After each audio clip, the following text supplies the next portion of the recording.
I'd like to call the Tuesday, November 21st, 2023 Lathrup Village Planning Commission meeting to order. We have a roll call, please. Sure. Commissioner Disick. Yep. Commissioner Fobbs. Here. Commissioner Cantor. Here. Commissioner Stansberry. Here. Commissioner McClure. Here. Commissioner Tamarelli. Here. You have a quorum, Chair Stansberry. Thank you so much. You're very welcome. You wanted to do introductions Yes. prior to the agenda. Yes. Oh, first we have to do the pledge, though. We do have to do the pledge. We do. We do. Allegiance to the flag of the United States of America and to the republic for which it stands, one nation, under God, indivisible, with liberty and justice for all. All right, now, so as many of you have noticed, former Chair Hammond is no longer with us now that he has been elected onto City Council. He has had to vacate his seat here. So, and since Bruce is already our council liaison, at least for the time being, we have Bruce. It remains to be seen whether or not. Whether Jason or Bruce will serve on the planning commission, but I feel confident that one of them will. Yeah, it is. We've decided it's going to be kind of like American Gladiator. They're going to have to stand on the dais. I gotta see do that. that kind of jousting, right? Don't want to see that. But we also have Krista McClure, who has joined us on the planning commission. And Krista, would you like to tell us a little bit? Just a little bit about yourself. Sure. Krista McClure, resident here of Lathrup for just shy of a year, or a little over a year and a half, I should say. Trying to think when I purchased versus when I actually moved in. And I'm really excited to have the opportunity to serve on the Planning Commission. I've done quite a bit of economic development work within the city of Detroit, in addition to the village of Franklin. And yeah, look forward to working alongside you all. Well, welcome. Welcome. And just, we do have a vacancy, well, we do have a vacancy since Krista has, do we? Yes. So we will be doing, once we know who is going to be serving from City Council, we'll do election of officers at that next meeting. Okay. All right? And that's all I have to say about it. I think we should at least take a moment publicly to say to Jason, thank him for his service on the Planning Commission, and we wish him much success on the City Council. I'm sure all the commissioners would agree that he was a value to the commission, so we look forward to trying to continue to fill the commission with people of the same caliber. Indeed. Second.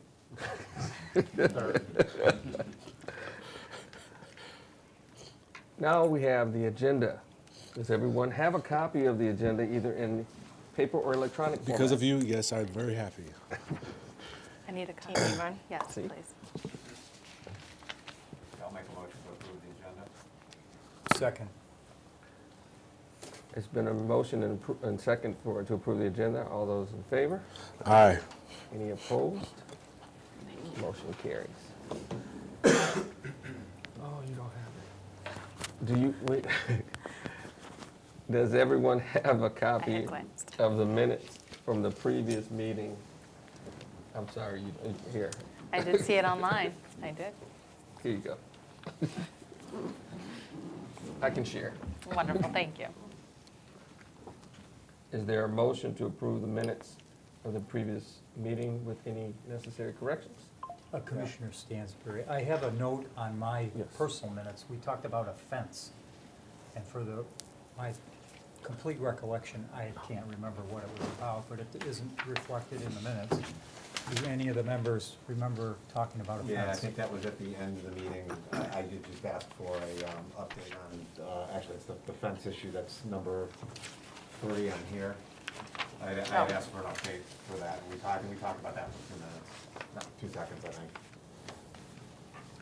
Okay, so I don't know if we need to add that or can approve the minutes as printed, but We can add additional line to the previous minutes about the conversation regarding the fence for 28077 Sunset.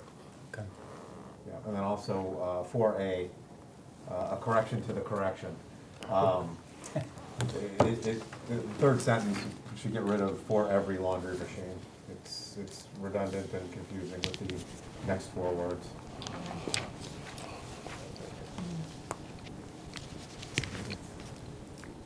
I know we have a replacement calendar, so I'm waiting for her to catch up. One parking space for every, or per 4 For laundry machines. machines. That's what it should read, yeah.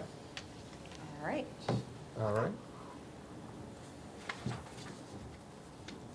I move we accept the minutes as noted with the corrections. Second. It's been moved and second to accept the minutes of the previous meeting with the corrections as stated. All those in favor? Aye. All those opposed? Hearing none, the motion carries. We'll open it up for public comment regarding the agenda as it has been approved.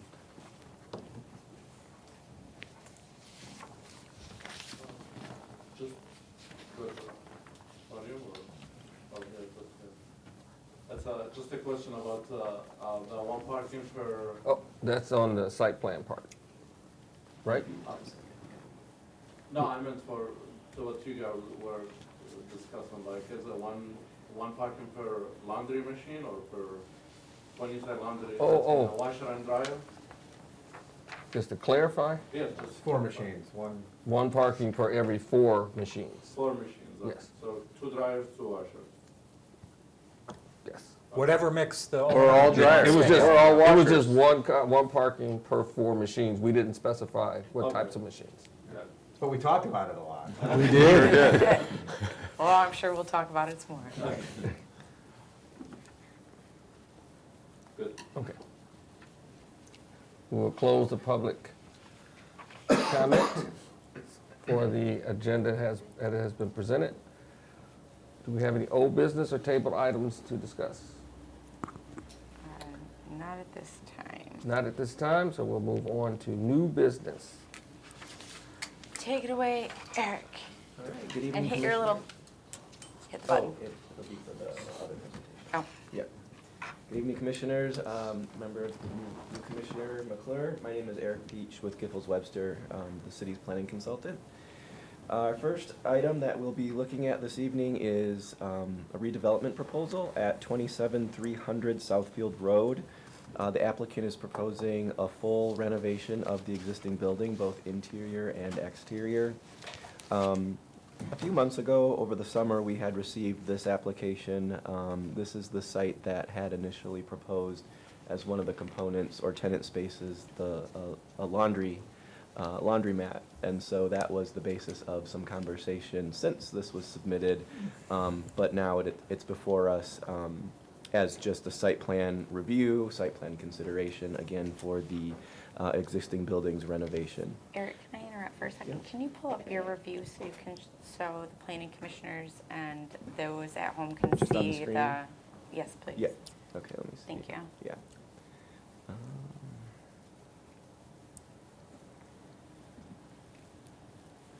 Do you prefer the letter itself or just like the site plan? The site plan, if Okay. you have it readily Let available. me see. Here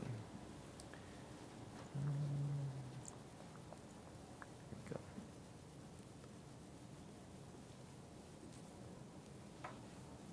All right. And I can do some zoom-ins if you need to focus on any specific area, Eric, so. Before Yep. you start. Yep, Your order, the order in the agenda starts with the final plan, and then the revised, and then the site plan, and then it goes to the responses. Based on the agenda.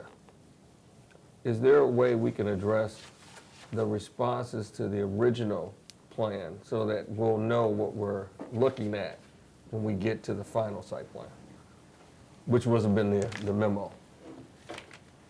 In the memo, the original memo, there were comments that were sent back to the applicant. and then they responded to them. And some of Yes. those comments are what you're going to address in this site plan. Yes. So for those people who never saw the original comments, we can kind of just walk through them in general so that when you get to the final plan, they'll understand how we got to where we are today. Yeah, I know what you're saying. I'm not sure the extent of the changes that were addressed. It's not about the change, it's just a general walkthrough. So those who didn't know will know. It's more just educational for people. I don't have that pulled up. Let me see.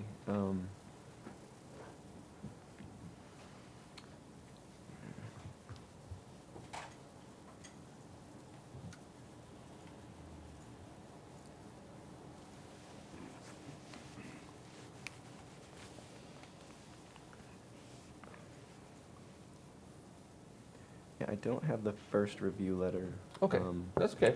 I'll do my best to address what we Okay, talked that's- about. that's fine. And then feel free to fill in on any areas that you want to Okay. elaborate on. We'll try that. Okay. Okay. Okay, so this is, up on the screen is the current site plan.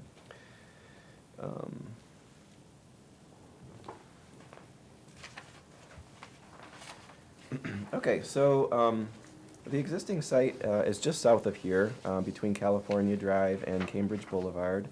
It's within the mixed-use zoning district. Back on July 18th, Planning Commission discussed parking consideration or ordinance amendment to address the absence of parking for laundromat uses, which again was one of the components of the overall renovation of the building.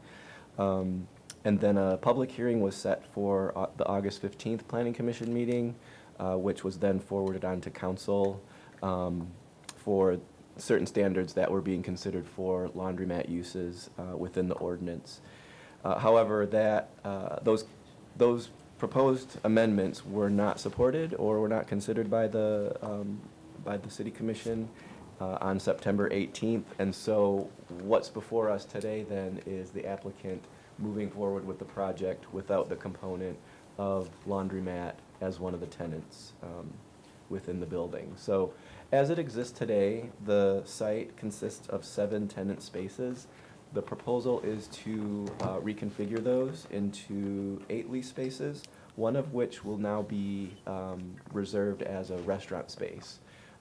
So whenever we address existing structures like this, oftentimes elephant in the room is the parking requirement and how an application will meet the parking requirements of the ordinance. So that's kind of going to be the main focus of this redevelopment as we move forward through the review. So going through the standards of the ordinance, there are just a few notes that are outlined in your review letter. The first being waste and rubbish. If I don't have a pointer, but so Southfield Road is along the upper side of this upper end of the screen, and then the back alley is the lower part of the site plan. And within the back, they're proposing 18 spaces, excuse me, parking spaces angled. And in order to address the waste and rubbish section of the ordinance, they're not proposing a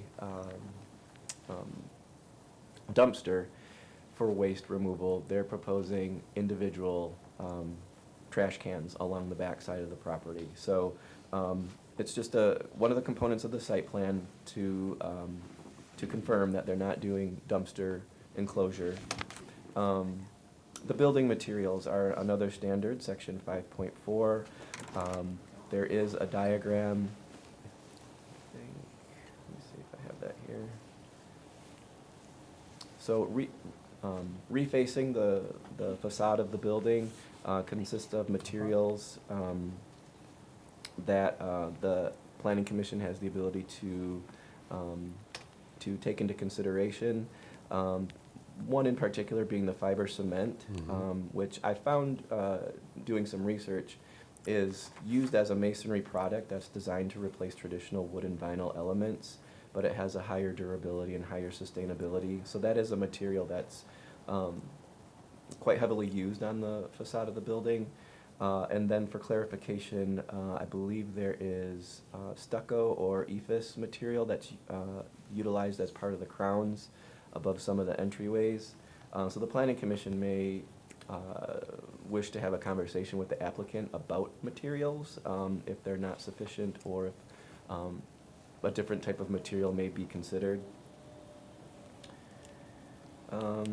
Outside illumination, there's no new standalone or pole lights shown on the site plan, but on the facade of the building, there will be new lighting, and so the site plan shows or has a note that indicates that the lighting will all meet the ordinance standards, most of which is to just be pointing downward and not to be shining on adjacent properties.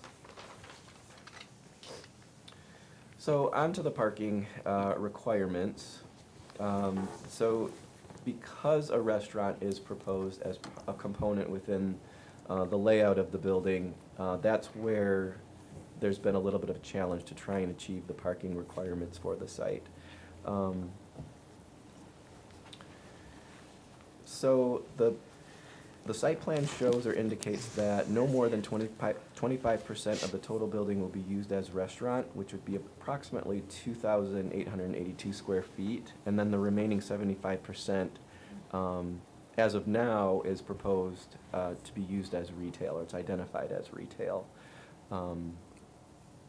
However, that's not based on any tenants, so the proposed uses could change, and so that may indicate that if it's not retail, and perhaps it's another restaurant or a different type of use, that could be an application that comes before the Planning Commission again for consideration of the use. If a tenant space is used as a restaurant, the restaurant will require one space for every 70 square feet of gross floor area, and so the applicant is designating the 2,882 for a restaurant, which will require approximately 42 parking spaces. The total amount of parking spaces required on the site overall is 77 spaces, because the 42 for the restaurant and the 35 for the retail at this point in time amounts to 77 spaces. With 77 parking spaces required and 40 on-site spaces provided, there are 22 in the front along Southfield and 18 in the rear. The site, as shown on the plan, is short 37 spaces, or approximately 48% of its parking requirement. So when addressing the challenges of the parking requirements and speaking with the applicant, they were able to propose 2 additional parking spaces in the Cambridge Boulevard right-of-way. So they are opting to construct those, and the applicant can speak more to that if he wishes. So that would, if they were to build those 2 spaces, then the proposal would be short 35 parking spaces. The ordinance also allows the Planning Commission to take into consideration a reduction in parking spaces, subject to documentation from the applicant that indicates they don't need the full requirements of the ordinance.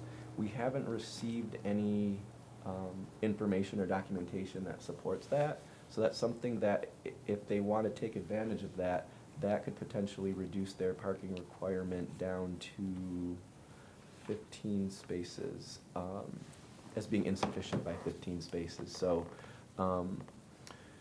another thing that the applicant had taken into consideration is bicycle reduction, which the current ordinance does not include bicycle reductions, but other communities have it where the ordinance will allow for a certain number of bicycle parking spaces or bicycle lockups would allow for a certain percentage of parking reductions.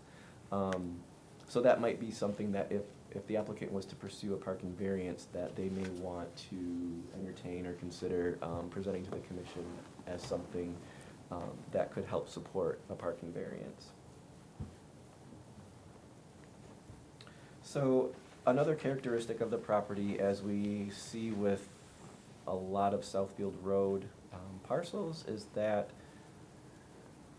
half of the parking on the front side of the building is within the public right-of-way, which the ordinance does not allow for those parking spaces to be counted towards the, fulfilling the requirement. So that's 22 parking spaces that are there, but unfortunately cannot be accounted for in the analysis. So another potential reason or justification for the commission to potentially support a reduction if the applicant was to seek the 25% waiver.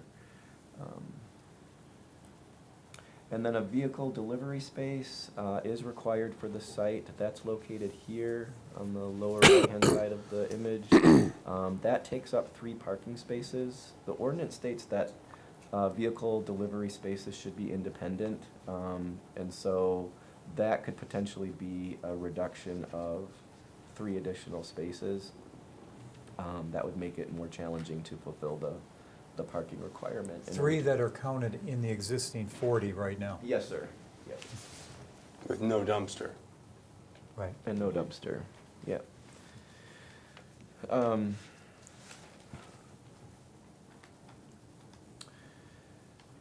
So in terms of the layouts of the parking standards, it's found that the layout of the proposed site meets the ordinance standards for parking layout. So the applicant did make some revisions to that. I believe there was some consideration at one point to do parallel parking spaces along the building face, parallel to the alley. And correct me if I'm wrong, Susie, but I believe the alley is 2-way? Yes. So because the alley is 2-way, and they're proposing 1-way access for the angled parking, that would be an issue that'd have to be worked out with the city in order to reconfigure access to the alley from a 1-way direction. And then landscaping, there is no landscaping requirements at this point, simply because it is a renovation of an existing building. They're not adding any new square footage. However, since this is a site plan approval with consideration by the Planning Commission, there is the ability to approve or support the proposal with conditions of enhanced landscaping. That's kind of an overall view. There's a lot of numbers given with the parking analysis and parking requirements, but overall, on the inside, they're going from 7 tenant spaces to 8, and then with a full renovation and modification of the exterior of the building, to renovate the exterior as well. So with that, I'll take questions. The applicant's here. Thank you.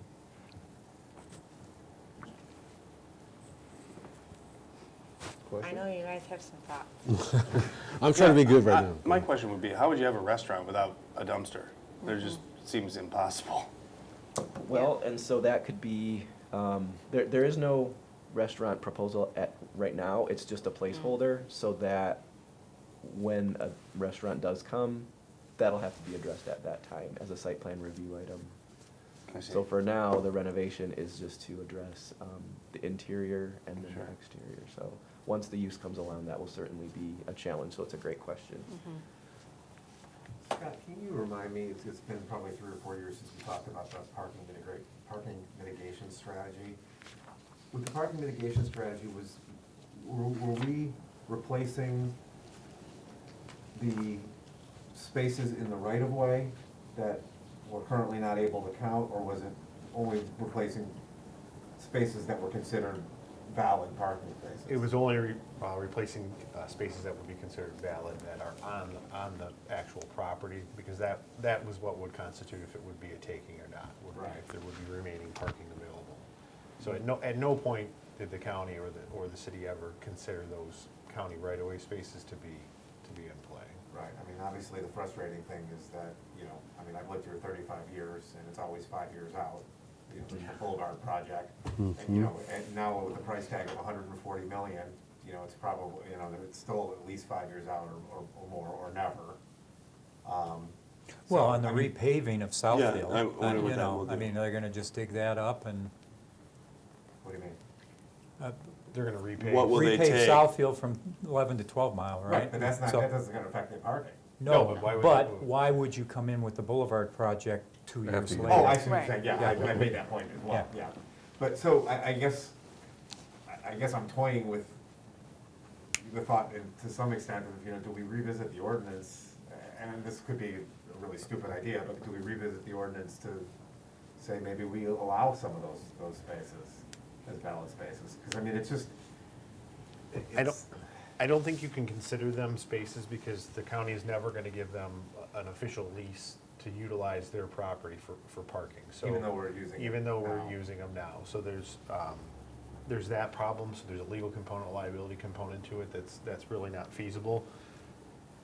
The alternative would be that, and this is something we've discussed, but maybe relaxing the ordinance and providing more flexibility for the planning commission to give those exceptions in situations where there are other spaces, although we're not counting them, but you're giving them, you're relaxing the standards based on other available spaces for people, realistic other available spaces for people to park.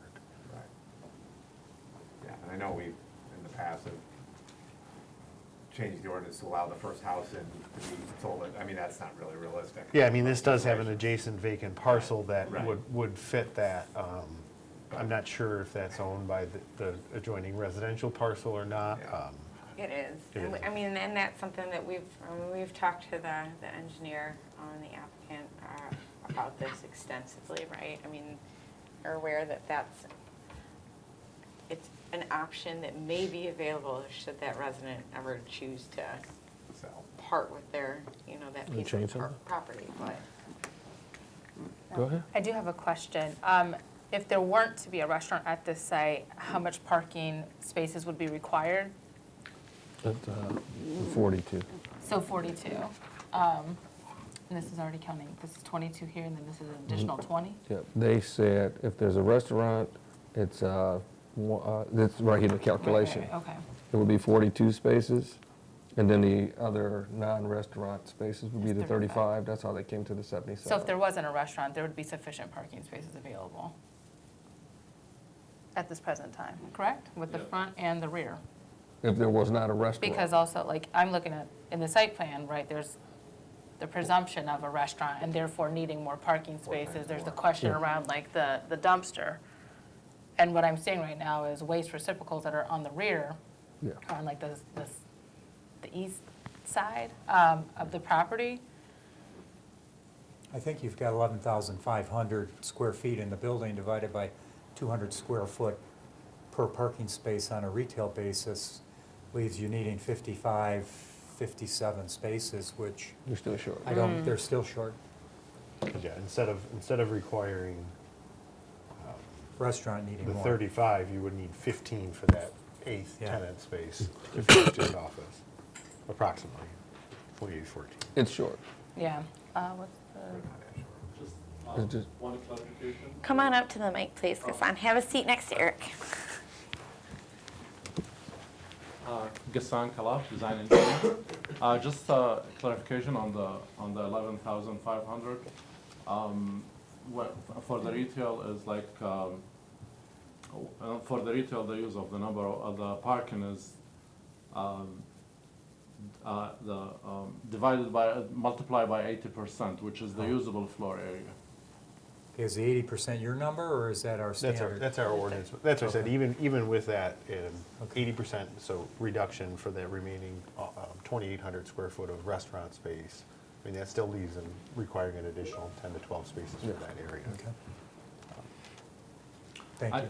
I just want to also mention something. I design a lot of restaurants, and almost always, all the restaurants they are just carry out nowadays. They are not, they don't have a seat in, like, all of them, they have like 3, 4 tables, and they don't have any seating. These, as it's proposed right now, it's like they want one way that way, but this existing on the south is one. Eric, one of the other things that was addressed in the memo was the screening behind the building. Even though it's a redo of the existing building and there's no additional landscaping, there is no screening currently. And once the building is renovated, you're anticipating more traffic, which would be obviously, even if it's a one-way alley, or we still call it an alley? Let's make sure. If it's a one-way alley or a two-way alley, there's still more traffic. but there's no screening for the resident behind it. There was no discussion about any additional screening? I'm not calling it an offense, I'm just saying screening, so just in general. The ordinance calls for a wall. Yeah, that's what I'm starting with, just screening. Yes, yeah, so early on, we did discuss that, given the sensitivity of the proximity to single-family residential. Do you, Hassan, want to speak to that? Well, I don't know, I'm not the owner of the property, but I think they are willing, the owners, they are willing to do the fencing if it's, I would say it's not concrete screen wall, because that will increase the cost significantly on them. If there is an alternative like fiberglass or the vinyl screening, I think they will be able to do it. So it would just require besides the variance, but the applicant would have to come back and say, Here's what we if did. screening is required, this is what we're proposing. Because right now, there's nothing proposed. And this will be working outside of our property. I'm sorry. The work for installing the fence will be outside of the property, because the property ends where the parking is. If you're looking at it. Right, and I think that the reason why the screening is because of the parking. So, Right. so we're creating a situation that actually, that resident, because of the proximity, this is kind of how so it's actually chicken and egg. We're actually creating an issue that actually would require the screening, so. If there was no parking, there'd be no issue. There we go. But now that you're putting in the parking, you're creating the Right. issue. I got you. Right, because of the proximity to that house. I mean, right now, there's only low bushes. It's from how we've done things in the past. So what I'm trying to say, like if we install I don't know how is that gonna work. Like No, I don't know yet. The city approach the residents and ask them like to give us the okay to install that fence on their property line.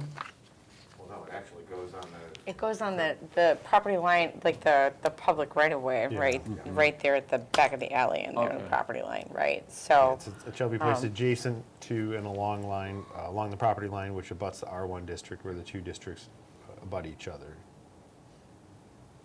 Placed on the R1 side of any alley. So That- it would be that- on the, it would- it would be on the east side of the driving part of the alley. Yes, Yes. Okay. yes. And that, which would would basically abut the property of the residents. yes, Yes. But Yeah. it would be in the public right-of-way, it'd be right? in the public right-of-way, but it would still be, the onus would still be on the property, the commercial property owner, applicant. So we'll still screen the residents.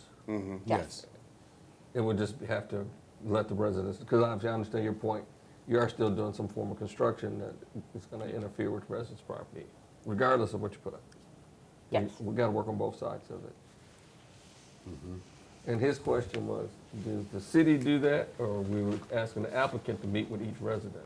I don't just say each resident. That would be the applicant's responsibility as part of their site plan, as part of the approval for the site plan. Okay, Right. that answers that question. Okay. And the other issue, Eric, that you brought up, despite parking and screening, was the building material. And the materials specifically related to, I'm sorry, I just moved my screen. It was related to the Stucco or It was the the ephes stucco, the and stucco stucco. and the concrete. So I guess the question is, are we concerned about the look of the material, the final look of the material, or just the use of the material in general? And was there a particular reason why this material was selected as opposed to any other material? Right, so I'll have the applicant speak to that. However, there is, as you can see, there is components of brick on the face of the building. And then the new fiber cement siding, which I think is consistent with other redevelopments. The- Yeah. That's what I was going to ask about You can have it. precedent. We talked about it. Yeah, Is there already- we, Generated the whole Yeah. committee on Yes, material. bricks, on bricks. and this was, the fiber cement siding, that was also, and That was also part of the redevelopment of the site, just south of 696. Burrito, 44 We're Burrito. 40, So, yeah, so we're- that, so Susie, what you're saying is there's already precedent for these Correct. materials? Well, Yes. there's precedent for the yep, the siding. The siding part. Yes. The issue is not that part, it's the stucco, the Yep. The ephes materials part. of, yeah. Yep. That's the real question. That was brought out in the memo. It was more about the ephes stucco, which is not stucco. but- Yep. So, yeah, so the plans do show that along the trim, the upper parts of the building, and so applicant, you can speak to that, yes. Okay, it's only, if you see the brown crown on top, The crown. which is not even 3% of the facade. It's very minimal. The only other material that we can use is metal or stucco. And the owner of this property, he owns a lot of plazas like that, strip malls like this. And he always uses stucco. So the first thing that we did was everything is stucco. And then after that, we just left the crown and then the fiber, we changed it to fiber cement siding.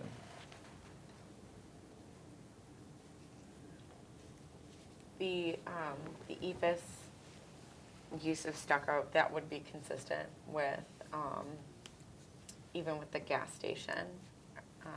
They've got that as part of their crown as well. I mean, overall, the concern is durability of that particular material with our delightful weather, right? So, but this would, like I said, it would align with So the, Right, but it's considered masonry, right? I mean, that's. stucco. Yeah. No, ephes is not. But I believe, and correct me if I'm wrong, Eric, I believe the percentage Oh, is the fibers. 10%, The fiber, yeah. no more than 10%.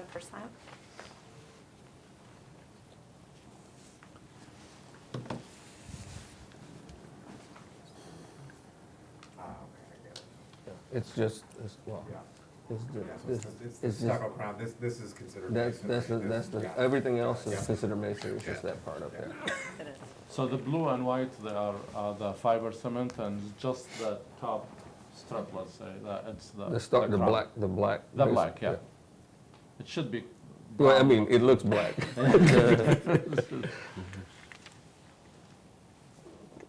And this is consistent, you said, with the gas station as well? Yes, yep, and there's the 10%, you can do a maximum of 10% ephes. Was there any other concern, Eric, regarding that? The materials? No, just that.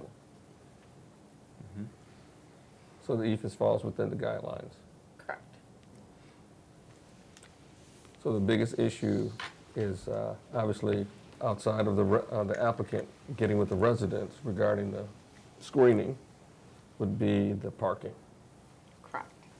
And Bruce, to your point, I guess my question is, if we use the ability of the commission to take the 25% based on the fact that there are spaces available even though they're not just a- spaces. They're but not spaces. But they're there. That would basically resolve the situation.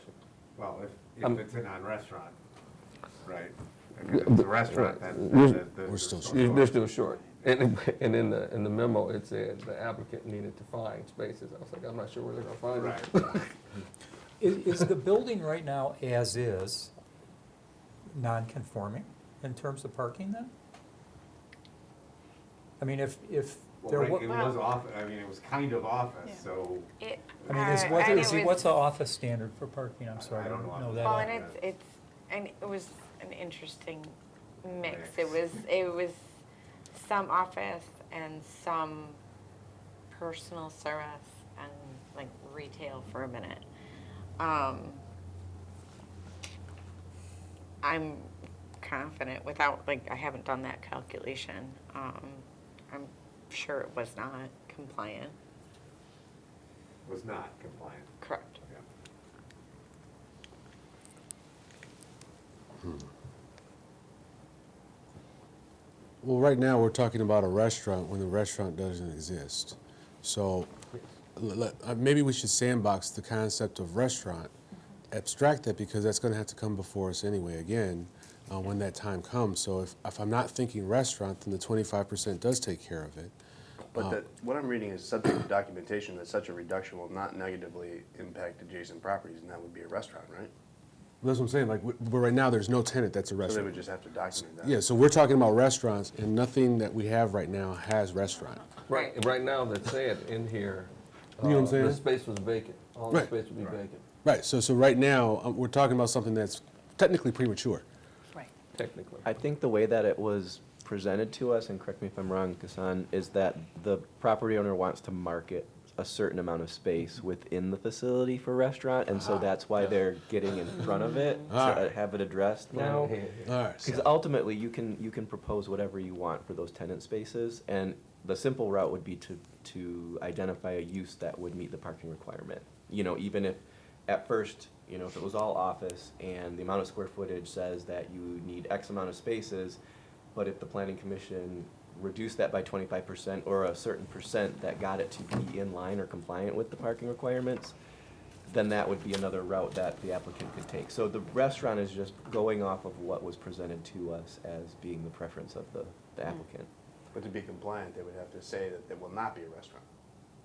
Right, they would have to choose a different, opt to a different. Well, no, it doesn't have to be use. that, it doesn't have to be that explicit. You could say, well, instead of having 8 spots, we're going to now have 6 offices. Well, and that's why, The drawing shows 8. Well, but that's my whole point. Yeah, You you have could- to you actually could- do some reconfiguring, Yeah. but technically you could actually, I mean, that's the creativity that we don't know in the future. Right. That we we don't want to set precedent for something that could be rearranged depending on how the owner wants to move. We just know that right now, we only have enough spots for X, even with the reduction. and that's why also the retail component is what's chosen as kind of a placeholder, so to speak, so that any one of those 7 extra spaces could have a different use proposed in the future, which, if it's a change of use from retail that it currently is today, then that would require site plan review and consideration by the planning commission. Yes. And so then you would be having the conversation about having something other than retail there, whether it be restaurant or something else, because it would impact the parking. So we'd be having this conversation all over again, along with the dumpsters potentially too. But there's really no way around it, given the parameters that we currently have right now that are known. That's a true statement. Based on what we know today, and it's presented with a restaurant, and it's presented basically at 77 parking spaces, we know it's gonna be short. Yep. And even if we did a reduction based on what we can do, it's still gonna be short. That's correct. Right. Which brings up the question I think I asked regarding another site, or maybe just discussion of this time last, of this same site. Does the applicant have the ability to try to have some type of lease space agreement with the city, since the city is adjacent, basically, to this building, and there are plenty of parking spots sitting over there that are not gonna be used all the time, that are not used all the time. You're Is that a referring to, possibility that the applicant could, Shared parking agreement. Yes. a they shared could- parking agreement with the city?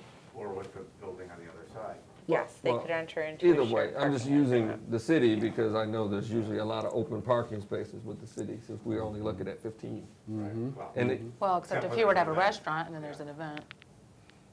if he has a restaurant and the city's having an event, that's a whole, yeah. Right. Yeah, but I'm just using on an average, Hypothetical. on an average time, you can pretty much come by and see that there are at least more than 15 parking spaces available if there was a shared agreement. I Yes, just don't know- that's an option. I don't know how that works, and I'm not sure if the applicant knows how that works either. And that's my question, how does that work? So that would be something that would have to be, the applicant would have to request and present for approval by city council. It's just a request. And we do have, I've got like a template for shared parking agreements. I mean, it's certainly something we could ask. Just thought. Do Thank you for that softball.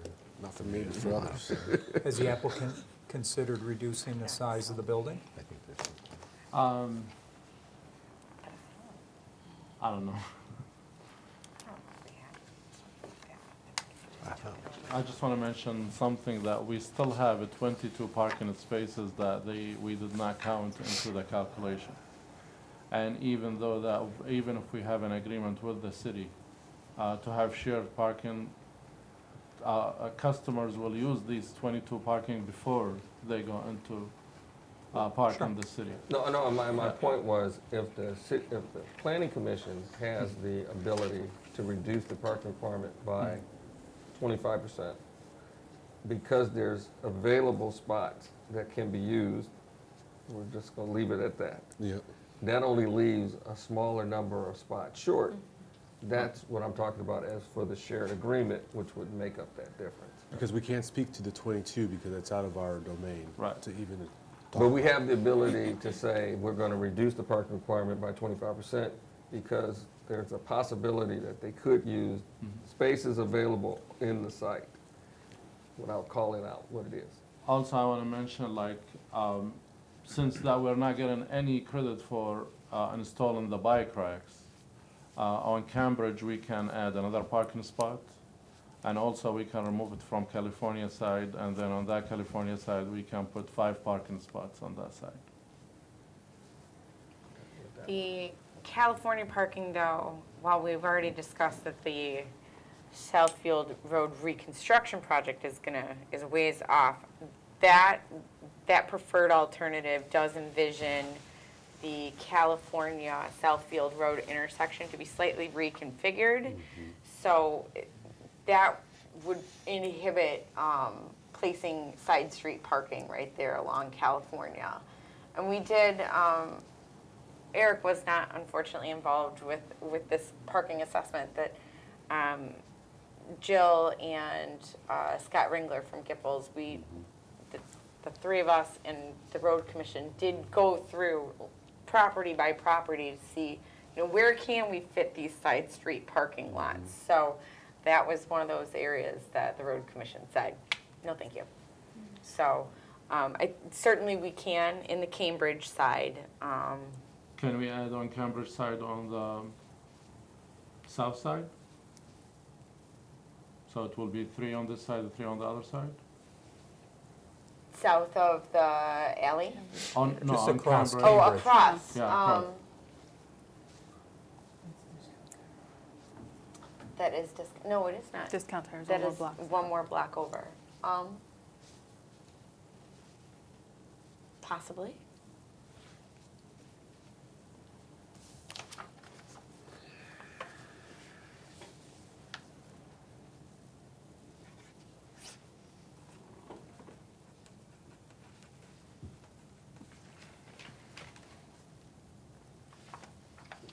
I'd have to look through those plans again just to double check to see what they Okay. say, but possibly. So Celeste, at this point in our discussion, what I'm hearing is there's some things that we need to actually have come to the table from a consideration standpoint, because right now the math doesn't work. And so in order to make the math work, we probably need to, it's hard for us to actually say yes, no, I'm assuming maybe, because even if we say yes for 25, it still doesn't comply. And so because of that, sounds like there's some more steps in terms of creativity that's going to need to come before us again, would be my recommendation, so that way we kind of know what we're saying yes or no to, and the math can work and comply at this point. Because if we make a decision, it's kind of, we're already stuck. Well, I guess the question would be, we as a commission and as a city already recognize we have a parking dilemma. I know. Okay, which is part of the agenda. We're gonna get there. Yep. But the other question is, if we stay on parking, how long are we gonna hold up all the other things? Correct. Because you're basically saying, until we can find out if they're gonna get agreement with the city, share parking agreement, find out if you can put parkings on the side of Cambridge. The residents agreed to having a screen wall. All those things take time, and all that time, and from, I guess from his perspective, and I guess from what I would know from the past, time is money. Okay, so you're talking about trying to do a redevelopment. There are some things that still can be done in the process of working that out. We have to decide, I guess, what are we willing to agree to let them do while they're working out the other things, which is a question I guess really we're gonna have to come back to. Because if we're stuck on parking, then that means we're not stuck on EFS, and we're not stuck on, other things, we're just stuck on the number of spots. But the design of the building, the materials of the building, all those things we're okay with. I think that's called agreeing to something contingent upon these other things.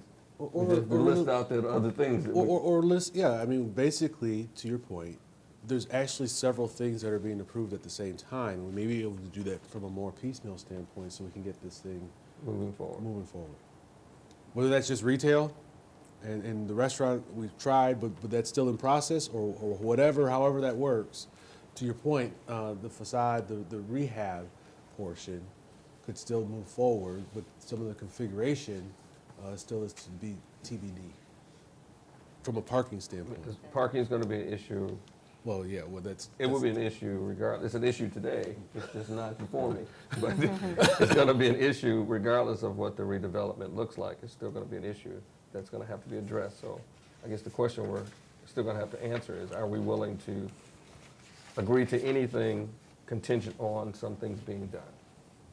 Or are we saying we don't want to agree to anything until these things are done, and we all know parking is going to take longer than anything can resolve? Well, and again, that's probably more from the client standpoint and us Yes. at this point, because I would have no problem with a rehab, but there's rehab that actually has other components to it with assumptions of what they want in the space. But the rehab itself, if we're talking about materials, if we're talking about the facade, if we're talking about the heights and all the other stuff from the site plan, that is something that I think is votable today, Okay. from my opinion. I'm just asking how others feel, but I would like to separate the concept of, I'd say, parking from the building, because maybe we can actually talk about the building rehab that is actually the facade. Because that is something that seems to comply and everybody seems to be in agreement about that portion of what we're talking about. And that's open for discussion, because that's what I'm thinking. I don't know. I don't know if it does. But That's why I was asking. It's a collab. I don't know. I would say, based on the discussions that we've had, and I'm sure these gentlemen will correct me, but I think that if the applicant is given the go-ahead to move forward with the facade renovation and the overall building renovations, that would make him quite happy. I know he's been waiting very patiently for quite some time. I struggle also with how to, like, what's the mechanism, right? Because I know to separate them, right? Because I know once you say yes for that building, all right, well then let's go, and all right, I'm ready to go, and then there's that element that has never been approved, and they're like, hey, and Yes, then no man's land. right? So I would, yes, I would agree that moving forward with the facade would be a good idea. Perhaps we could have a condition of saying, hey, let's do more of a parking analysis and set like a January, say come back in January with a parking analysis, and perhaps that will allow us, with a little bit more creativity on that layout. And maybe that'll give us some time as a board to have more discussions, maybe present some ordinance amendments to council, maybe that's what we all, it's a big pill to swallow, so. But the idea is that we're working together. Yes. We're not trying to work separately. So if we are here to kind of help in the development along with the developer and owner, there's got to be some way to give and take. And if we are willing to agree to let the facade improvement continue, contingent on a parking analysis, set a date, and then that way we can come back, because it's not going to be, this renovation to this building is not going to be done in January. It's going to be done by January. So we're still going to have time to go back and keep Yes. addressing parking. And also by then, they might also have a little more, what's the word I'm looking for? They might be more solid on who the tenants and what the tenants are going to be, which are going to play into what the parking. That's element is right. gonna be. I don't mean to be like the devil's advocate here, but just as discussion of how to provide that buffer as the parking behind the building is proposed to protect the residents from, you know, that pass-through. Now we're gonna have, you know, 20 spots there. How do we, you know, provide that buffer for them, for the residential property, for that? You mean the screening? Yeah, the screening. No, the And, like, screening was something that has to be So, addressed anyway. Yeah, so Yeah, that's yeah, what's that's- really contingent on, you know, I mean, move forward with the facade, but I really think that that needs to be addressed. Oh, no, they would have to come, Oh, yeah. they have to come back to address in the ordinance what the screening is gonna be. Right, or with a variance. if Or, they- or whatever they are proposing for screening, it has to come back probably at the same time the parking has to come back. And that way, we're setting at least some timetables for people to stick to, which is So we basically can know us. materials, because Materials, yeah. we don't know any of that type Right. of stuff right now. So if they come back with a vinyl fence or, you know, fiberglass fencing or whatever it may be, and that requires a variance, that would have to come back, but it still has to come back at the same time. Okay. That could be a contingent upon. That's mine. My concern would be with separating components of the site plan, because what we're here for today is approval of a site plan, which has components on it, right? Parking, the facade and materials and whatnot. And so if a component is allowed to move forward, then what are the guidelines that are set in place to expedite or to continue on with the parking challenges? So I guess what I'm saying is it able to be approved for just the facade when in fact, you know, everything else gets taken care of, so the interior and the exterior, and you get to the point where you're ready for a certificate of occupancy, you're gonna have to have some sort of tie with their permitting so that no certificate of occupancy is given until all components of the site plan, again, which is what we're here today, are addressed for a fully approved site plan. So I just wanna make sure that if that is the approach that we can legally take to do a partial approval, subject to, that they don't get so far along and all of a sudden have operating businesses with insufficient parking. I have a question to the applicant then. Yes. Do you have a tentative timeline of what you believe it was gonna take to complete this renovation? Well, I know my client, he is very fast. Like, he can finish this probably in 3 months, 4 months max. 4 months. Yeah. So if we have the ability to separate things, the timing is very important to say, like Susie said, we have to be able to address parking by the January meeting so that we can move forward, because 2 months later, they'll be ready to do what you just said. And so if parking is not achievable at that time, then what happens? I What guess happens, is the city, I mean, do we have liability if we've approved all these other things, but we don't agree on the proposal at the, you know, to fix this, that, the next thing? I think we're possibly setting a precedence to do an à la carte thing. I think we need to review this as presented and either accept it or not accept it or table it for further revisions. I think we get in a little slippery slope if we accept facade changes and then the pressure's on to say, well, you know, we did all this work, you know, just let us go with the parking. Correct. I don't know. Go ahead. I'm sorry. I was just saying, or, I mean, if we approve the site plan as is with contingent on the parking, then it's on them, right? I mean, everything is on them. Right, because- That would be the mechanism that I would recommend utilizing, would be creating a contingency, but it would, you're right, Bo. I mean, the idea that it's kind of picking and choosing and then leaving other things for contingencies, we don't really have a mechanism or a process to follow up to Eric's concern is how are those going to be evaluated? Who's going to evaluate those? There's no way not to do that because they're all interrelated. Yeah. We don't know who the tenants are, so we don't actually know who's actually going to be in the place, which actually has parking requirements to it. They're all interdependent. And so that's the problem. We would have to have everything figured out and then say, yes, we approve in one carte blanche. And we don't have parking figured out by any means. But those, and that may be that this application is just premature at this point, because agree with those, I mean, these renovations are gonna entail internal and development of this process. It's not gonna change. If we approve it tonight with, you know, the facade, it's gonna be redeveloped as restaurant space, and it's going to be set up for that. So, you know, to the idea of kicking it down, that may not be a problem. Well, let's have the next discussion, see where that leads us, and then I think tabling might be appropriate. Well, I'm going to ask this question. What's going to change in parking between now and then? It's not going to be enough parking tomorrow.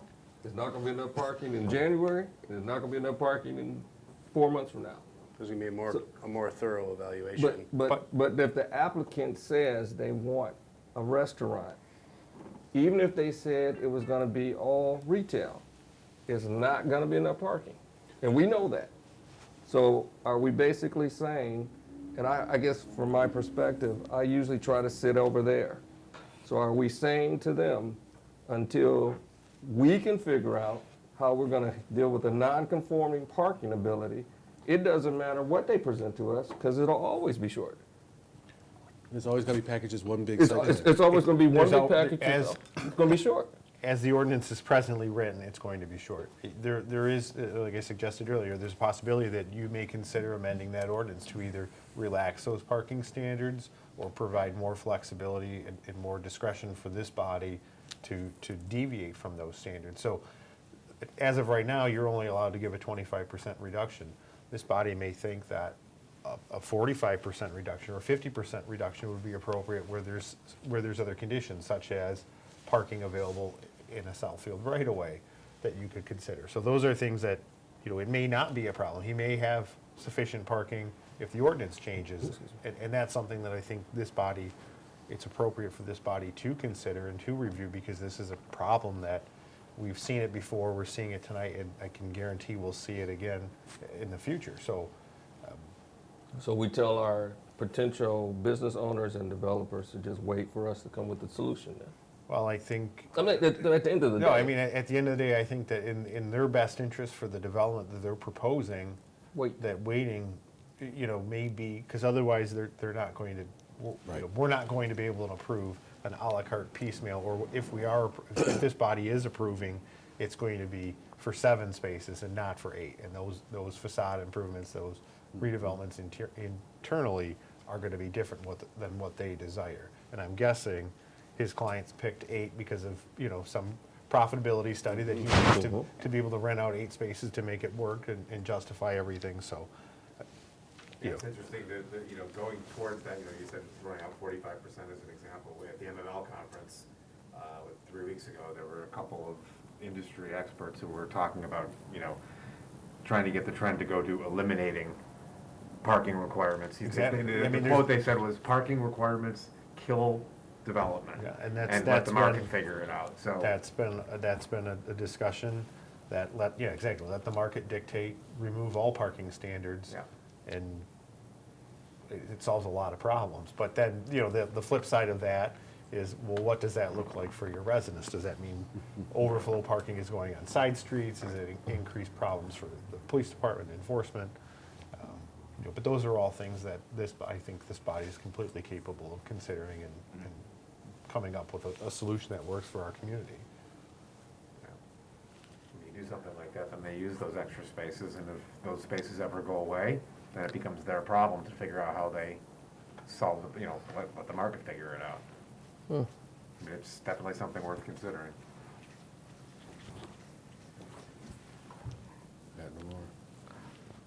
We still have to have an answer to the applicant.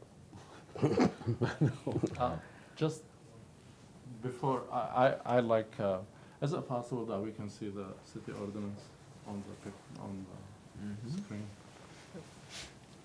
Which section? The parking section. Parking requirements. It's the table, the parking requirement table. And it's number 6. No, it's right there. Number 6, please. Can you zoom in on it? Oh, well, he's using that one.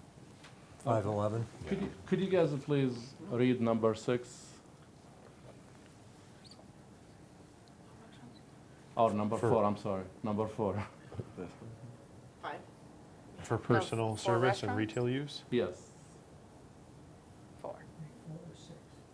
4. Okay. So canvas. Don't worry, we're gonna get an update from you guys on our ordinance, no cannabis. 1, 200.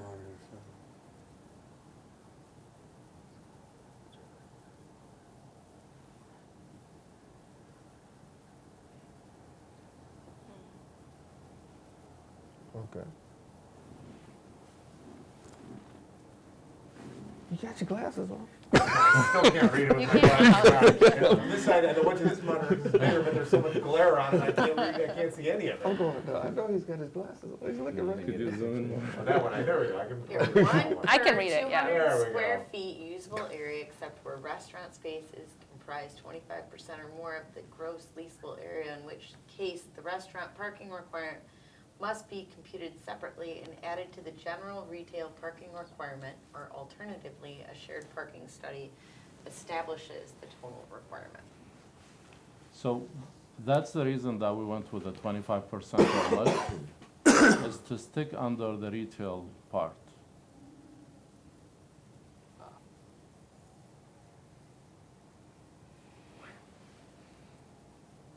So if it's a 25% or more, then it has to be calculated separately. If it's a 25 or less, then it's calculated as retail.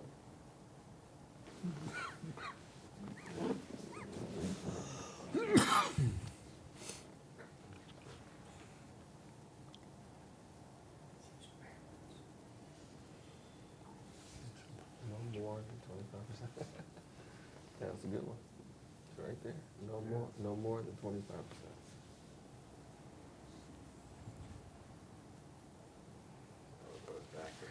It's confusing because there's a standard specifically for restaurants right below it. So that's why I'm not really sure what the intent Gotcha. behind that language was, but typically if it's a restaurant space, it would be analyzed under the standards in section 5.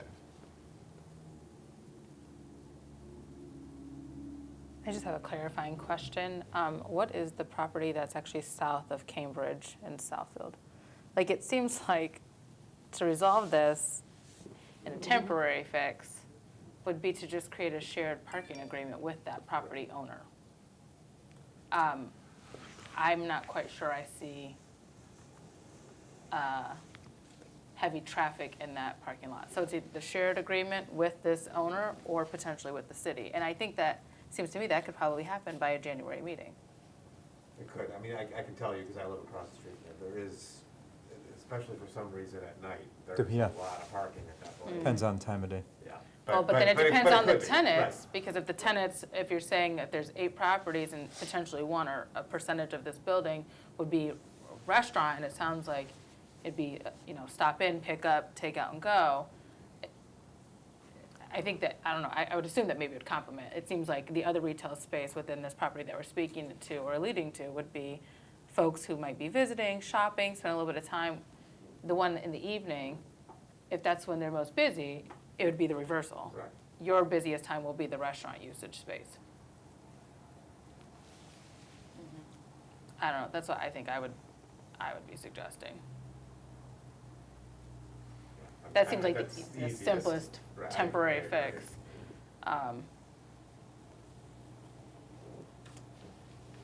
Well, it allows us to not have to create or change an existing, Although I think we should look at that. I mean, but that's a bigger But picture, right? That's That's, bigger, right. Different, yeah. the move from office to, Yeah, it's not that far in the future. yeah, 10 minutes. That's a nice Oh, conversation. okay, yeah, right on time then, look at that. I guess that's the, But and I was gonna say, so that would require them to have a shared agreement, shared parking agreement Yes. with either the building owners next door or the city, or both. or both. And we're setting a time for that. That's what would they believe they can do that in a certain amount of time? Well, they would have to provide a shared parking Just study. ask. So it's, you've just punted it back into their court. And so it's on them when they can provide that for the shared parking agreement. Because they're gonna be requesting a reduction of more than 5 spaces, so. Well, I guess, to his point, I mean, probably need a determination on what he just put up there. right, about the ordinance, because it does seem like the ordinance says if it's less than 25%. Well, ordinance conflict each other too. Yeah, Yeah. it's a conflicting ordinance, so. And that If you want my that puts it opinion, back on us. it's, Right. the way it's been drawn up by Eric because it's designated as a restaurant space. Have you seen like when you go to, let's say to Home Depot or Walmart and they put the wrong price? They give you, they give you the item based on the price, the wrong price they put? The Home Depot might be actually a good example of where that ordinance is appropriate, because that's a retail space that has a restaurant component, the hot dog cart, and so it's less than 25%. That may be the answer to your question right there, so. I'll have to look into that and see, and get back with you, but. So back to your statement. You believe, based on what you just said, that a solution to this could be simply the shared parking agreement. So, Or the shared parking agreement with us giving them a break of the 20, up to 25%. so is that saying we need to use his words, punt it back to them until they come back with the shared parking agreement? Or are we saying this is going to be approved contingent on a shared parking agreement? It's a general question. It's not just I'm just looking this way. Because I mean, again, if we approve it contingent. based on a then- contingent, then it's on them, and they, you know, they can get the shared parking agreement, then it's approved. If not, then it's not approved, so. Well, and I guess part of the mechanism too, to make sure that they get us that shared agreement is there's no C of Os that get issued. No what? No certificate of occupancy I just didn't hear you. that would get issued, right, until we have that, right? And that's, I mean, that's our, Or that's permits, our right? one big, that's our, you know, that's our Well, I big. think you gotta have some building permits that get issued along the way. We couldn't stop that. We wouldn't be able to do anything. Or wouldn't we want to know a shared parking agreement, how many parking spaces we're talking? I mean, there's probably more information that we need to I understand. do think it has to come back, because ultimately, I mean, before you grant the relief that's being requested, the reduction in number of spaces, you're going to want to know that it's feasible and that the study's been, you know, done. Right. Just make a motion to table it. You've also got Did you the make a motion the to screening table it? issue that, you know. What's that? Did you He's- just make a he's a- motion? No, I said, I was saying we should, I'm more than happy to, but, Yeah. yeah. All right, I'll make a motion to table this to the next meeting. Second. Been moved in second. Is there any more discussion? Well, I do have, Discuss- we're discussion? tabling, well, yes, because we're tabling something without actually any forward action that we've actually communicated. That's I do have an issue of just tabling without anything being done. I think that there has to be some direction so that the client actually understands it's coming before us, what next steps could be, so that it can be presented again. I just feel like we're tabling without, we've had great conversations about this. Well, I think he knows that what we're saying is get a shared parking agreement, right? But no, there's the shared parking agreement, there's the screening. Screening. There, I mean, I understand your point, Will. Hey, there was a motion, and there's still a motion on this floor. That's true, that's true. May- I just want to may be I say thorough. something, I mean, before, can we get the contingency, and then if we don't get the contingency by next meeting, then don't approve it, like, you know what I mean? Like, approve it with contingency based on the screening and based on the shared parking. If we don't secure that within a month, or we don't submit anything with the city, then it's canceled, like within 30 days. But it's premature. They can't, without having received that shared parking study, they can't consider and can't grant that relief tonight. So the application's incomplete at this point for them to consider that mechanism. So that's why tabling it provides your client with the opportunity to, next meeting, to bring that and hopefully obtain the approvals that he's seeking. But I just want to let you know, like, I mean, even I don't know about the financial situation, but think about it, like this project been on hold forever. This is the And- first we've seen it, though. I understand, but it's been a long time, and I don't see it like it's welcome in the business here. I don't know, it's up to you guys, but it's an eyesore, and the building will be fixed and it will be beautiful, like majority of the building will be glass, brand new materials. So, I don't know, like it's up to you guys, like. If I may, I think there's also a protection mechanism in place, though, where, you know, the city is also looking out for the developer, in the sense that, in this particular case, my question would be, what if the shared parking agreement, whatever that may be, still doesn't comply with the ordinance? Yes. There's still a shortage. Then that means that there could potentially be a parking variance, which, that's not this body that handles that, correct? Correct. So now you're entering into the territory of city council authority over such things. And so if you don't have the ability to address that, or the authority to address that, then again, it's looking out for the developer to a certain extent, because then they have an issue with potentially never getting the parking that they're gonna be required. And so if the project just isn't feasible, I mean, that's a possibility. And maybe they have to go down to all retail and then request the 25%, do shared parking, and that's what works. It may not be what's desired of the applicant, but if they're at least staying within the confines of the ordinance without having to entertain a variance. Well, if the ordinance is the book that we're going by, then let's do it based on that 25%, which is in the ordinance. It is. But So you're still in- even if you do that, apply that calculation, you're still short Of, of them. And if you treat the entire building as one, you know, take 80% off the total square footage, one space per 200 usable square feet, you're still short. I think we did that calculation earlier. It was Yeah. 62 No. spaces or something like, we're not sure. okay, well then, It's short if the planning commission does not go with the 25% reduction, then it's short. I think it's even still short. But let's, before we're, instead of speculating, somebody with a, Bruce is working. Is it 11,000 square feet? 11,500. Okay, I'm gonna redo it. 11,500 times 0.8 divided by 200, 46 spaces. They would be 11 spaces short. And if you reduce it by 25%, it would be down to 35 spaces, which would be within 42. It's right in their plan. It They already is. did the math. Yeah. It's right there, based on their math, based on the ordinance that they use and the spaces there. Where are you Seeking the commission approval for parking requirement reduction of 25% from the 46 spaces would be 11 spaces, and the total spaces required after the planning commission approval was only 35, and the number was originally 46. 6.1 or something. So like once you that. take out 11, you're down to 35, so you're under that would be 40.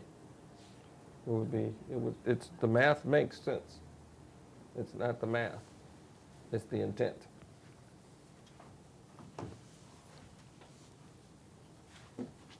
That's the question. I mean, there's a lot of what ifs, but there's an intent.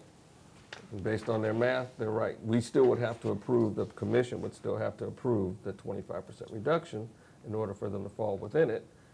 But they did it in a way that allowed for, if we did that, they would fit. They did the math.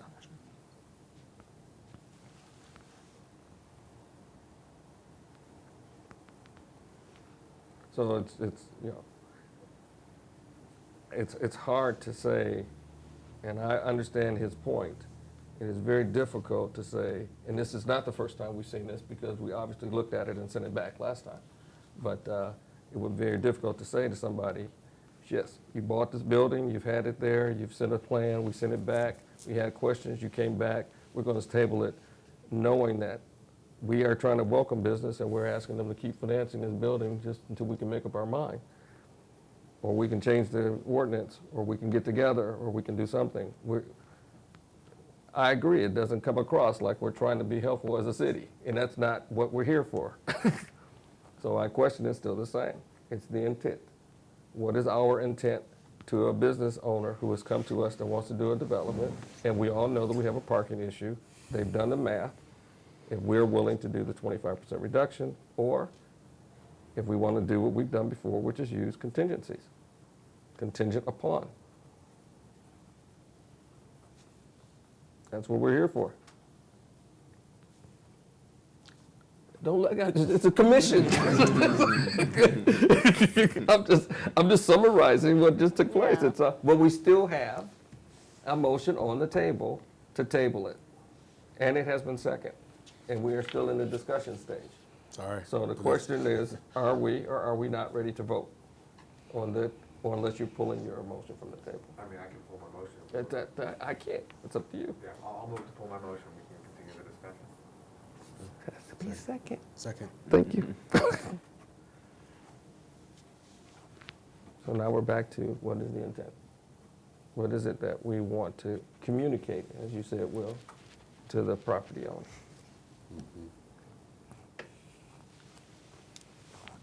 I don't have the answer. I'm just asking the question. No, no, this is, so. I think the discussion is very good. No, this is actually a perfect discussion because it's about this, but it's not about this, It's not. if that makes sense.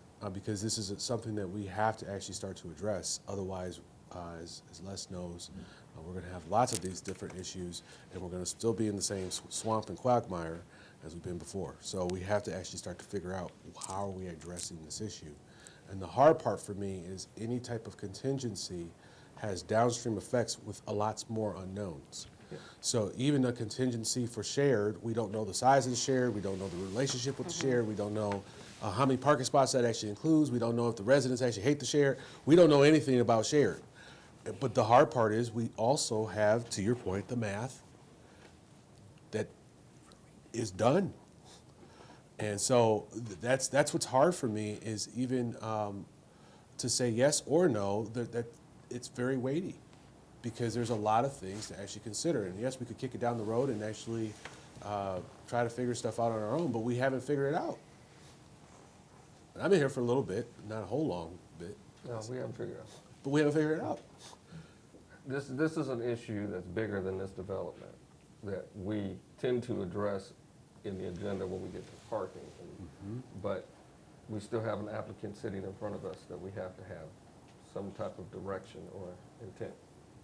So And he just suggested that they could come back at the next meeting. Is there a meeting in December? I'm sorry. I mean, if he decides. Okay, if he comes We back. have one scheduled. We have one so- schedule, okay. So he's asking for a month to get all Third his stuff Tuesday. done. All right, I guess the question is he said the month. We didn't say the month, so he's saying, he wants to get his shared parking agreements done. He can come back with his proposal for the screening and any other things that we had mentioned earlier. I withdraw my motion. Well, and I will say, I mean, as you're saying all this, we also still need time to review. Yeah, So really, January would be the time. I mean, we've passed the deadline for new submissions for okay. December anyways, so it would end up being January. Do you still want to withdraw your motion?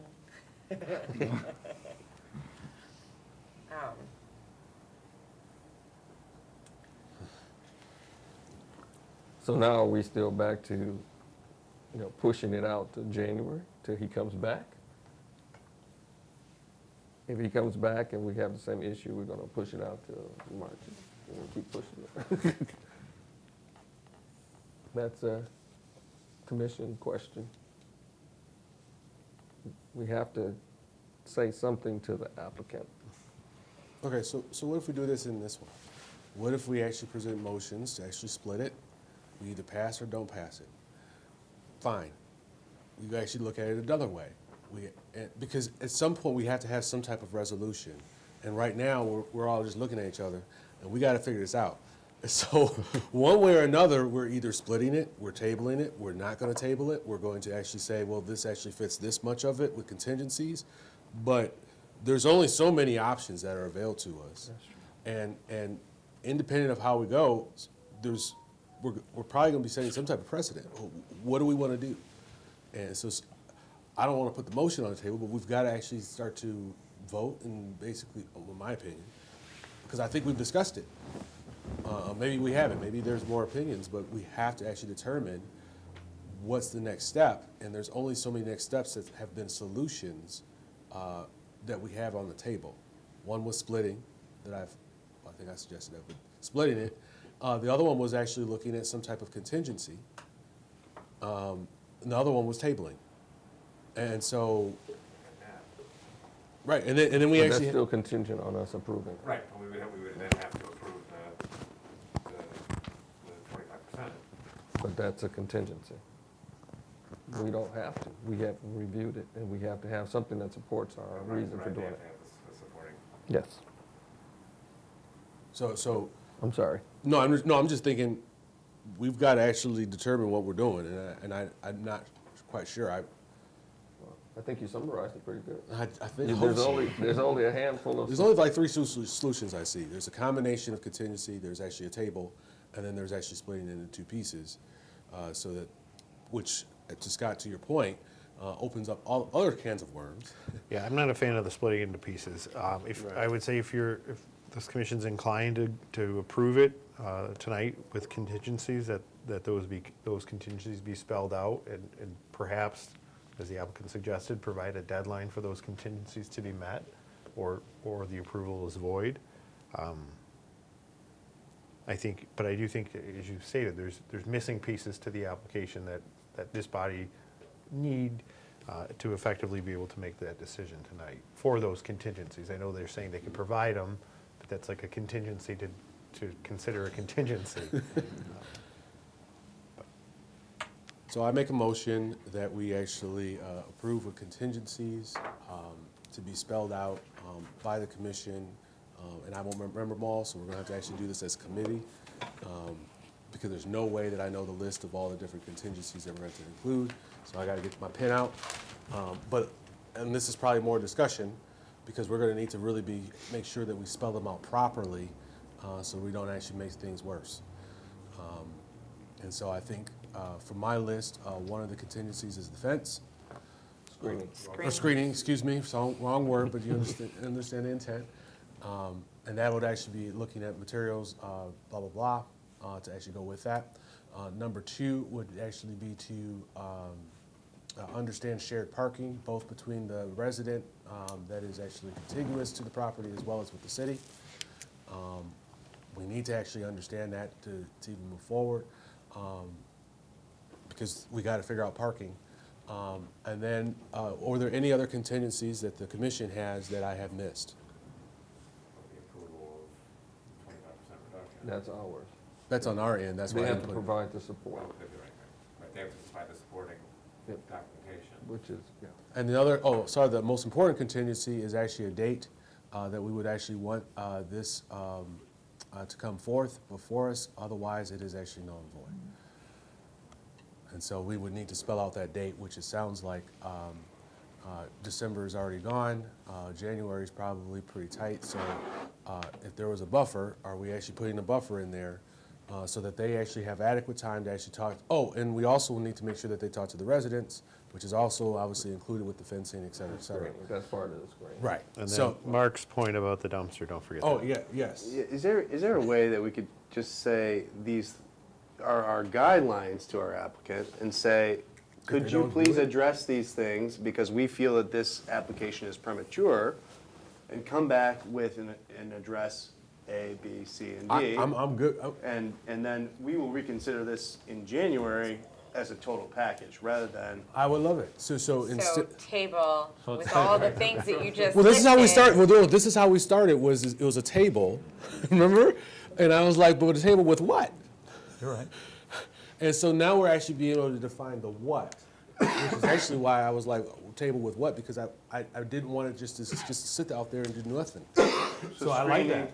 parking, waste, Waste management. and, supporting, and you know, supporting documentation to documentation. waive the 25%. 25%. 25%. Yes, that works the So same way. that's our four? Yeah, that works the same way, Mark. Literally, it does this. Look at us. But I like it better because it's not actually We the want this by contingency. It's not January going 16th. Right, it's on the applicant to bring everything as a package So to what- us, So it's the screening, screening. it's the parking. Waste. The parking, which Parking includes all the agreement. shared parking. Yes. Okay. Agreements. The support for the reduction, for the 25% reduction. The date, as you just I said. think I have it as January 16th. Well, I think the date is gonna have to come from the two of them, because they're all the people doing the work. the three of them, actually. But before you get to that point, the last part was, I'm sorry, Waste. waste. I thought they addressed waste. Not if it's Individual- including They had restaurant. individual cans for waste, Okay. but nothing, Okay, waste. I just want to make sure. To fit the spirit of the intent of the owner for marketing. So the last open issue would be the timing was going to be based on the three of you. My concern would be that the applicant's not able to provide the information that's required of them to meet on a certain date. So if that's January, then I mean, wait, what, I have January it as a- 16th? So that means December 16th is when we would need it. and if that's not Is that possible for whatever accomplishable? reason, That's one, then we have a problem. two. Well, the question is That's like what 2 date weeks. would you three suggest? You don't want us to arbitrarily pick a date because we're not doing the work. That's what I'm saying. And do you think you all could do this by January if that's not a true date? early as possible. You don't want us to say a date.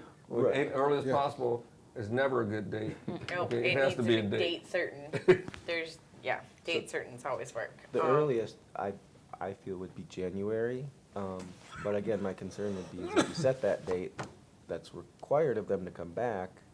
If they don't have the ability to provide the information, that's still just a work in progress, for example, then it just gets pushed down to February. But that's for a contingency, right? If we just table it and say these are the Guidelines. 5, 6 things that we want done, there doesn't have to be a date. Yes, there It's does. when you come You back. have to table it to a date certain. Oh, No, you we can- have to you table can- it to a date.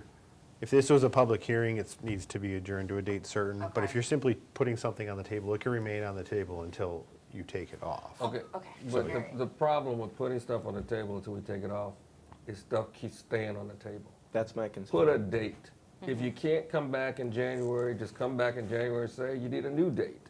But don't let us No, sit here and say makes sense. January, and then you say you can't get it all done, you're not all done. All you're gonna do is come back and say you don't have it all, and then we're gonna say, then give us another date. But if we just keep saying we're gonna table it and table it and table it, part of the reason you set a date is so that the owner knows that we're still considering it, and they know that we're looking at this, and we're waiting on them to give us something back. And It's a communication. It's there's an intent to continue to look at this when they come back to us. That's why. It can be arbitrary. It might not mean anything, but at least there's a date written down. And I agree wholeheartedly. Again, my only concern is we're in July, August of next year, and we still don't have what we need. That was intended for It's January. tabled. It's tabled until you guys come back. I I think the understand, biggest but- item too that needs to be addressed is really the shared parking. That addresses your waste management aspect, which like you have the 3 parking lot spaces, right? So I think of these 4 items, the largest one I think is the shared parking. Yeah. We are as a planning commission gonna work through the parking reduction aspect, which that's broadly for, I'm understanding, for Once they all get- property well, owners, they- not just this one specific. And I hear you, I'm also a developer in the city of Detroit. I get holding onto an asset and not being able to see movement. So I would say, like, I would probably prioritize focusing on that shared partnership agreement with the other nearby owners that will address the waste management, that will address some of the other items, and then we internally have to work on something. So we're gonna table it until January, allowing for them to answer these 5 questions and get back to us. May I ask a question just before you guys table it? What's your interpretation of that item that I show you in the code? Right, that's what's kind of sticking with me. Well, so the way I interpret it, just looking at it now without the benefit of looking for any sort of ancillary support for it, is that that's intended if it's one space for retail or personal service and a smaller component of it. So the Home Depot thing kind of, take for example like a Walmart or where they have like a Subway or something. It's a component, a rentable component, a rentable gross floor area component of a larger use. These are separate individual suites, so they're going to be treated at least treated differently, and each individual suite is going to be have to adhere to the standards set forth there. So that's why I say that I struggle, because there's a separate component for a restaurant for a facility that has a restaurant in it. Then So it should have been personal service and retail use and cannabis retail facility, not facilities or retail uses or personal services. I'm not following your. I meant like when they say retail uses, like retail uses next to each other, and then let's say a couple of them or one of them is less than 25% of the total No, I'm saying area. it's a component of that individual space. So your client's proposing 8 tenant spaces, 7 of those are retail spaces and 1 of those is a restaurant space. Right. So we're not looking at the building as a whole, we're looking at the individual tenant spaces and what their proposed use is for that space. If that was just one giant use for retail, which had a cafe or something as a component of that retail use, then it would be applicable to use the definition 4 that you're. Well, that's what I'm saying, it should have said retail use, not uses. I think what he's saying is that if there were a suite that was a salon, and a I- salon had a cafe inside of it. I totally understand the concept. No, he's actually getting at the semantics of the write-up. Yeah, that's what I'm trying to do. Yeah. Anyways, I don't know how it's gonna work, but up to you guys. So, Will.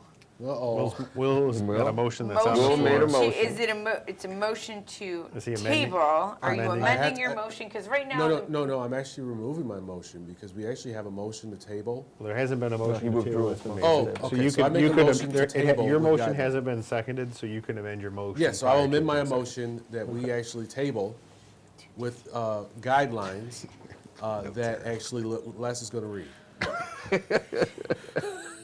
Here, how about, I can read it. Because I did not write those down. all right, how about I read it? All right, go ahead. Because this is what I've scribbled on my paper in hot pink, okay? So, the motion is to table with the following guidelines. 1, address the screen wall between the R1 district. 2, shared parking agreement with contingent properties, contiguous properties, contingent properties. 3, provide supporting documentation to waive the 25% parking. Deal with the dumpster and waste, and 5, have this submitted to us for consideration at the January 16th meeting of 2024. Did I get it all? Yes. That's Yes. perfect. Is there a second? Is there a second? Second. It's been moved and second. Is there any further discussion?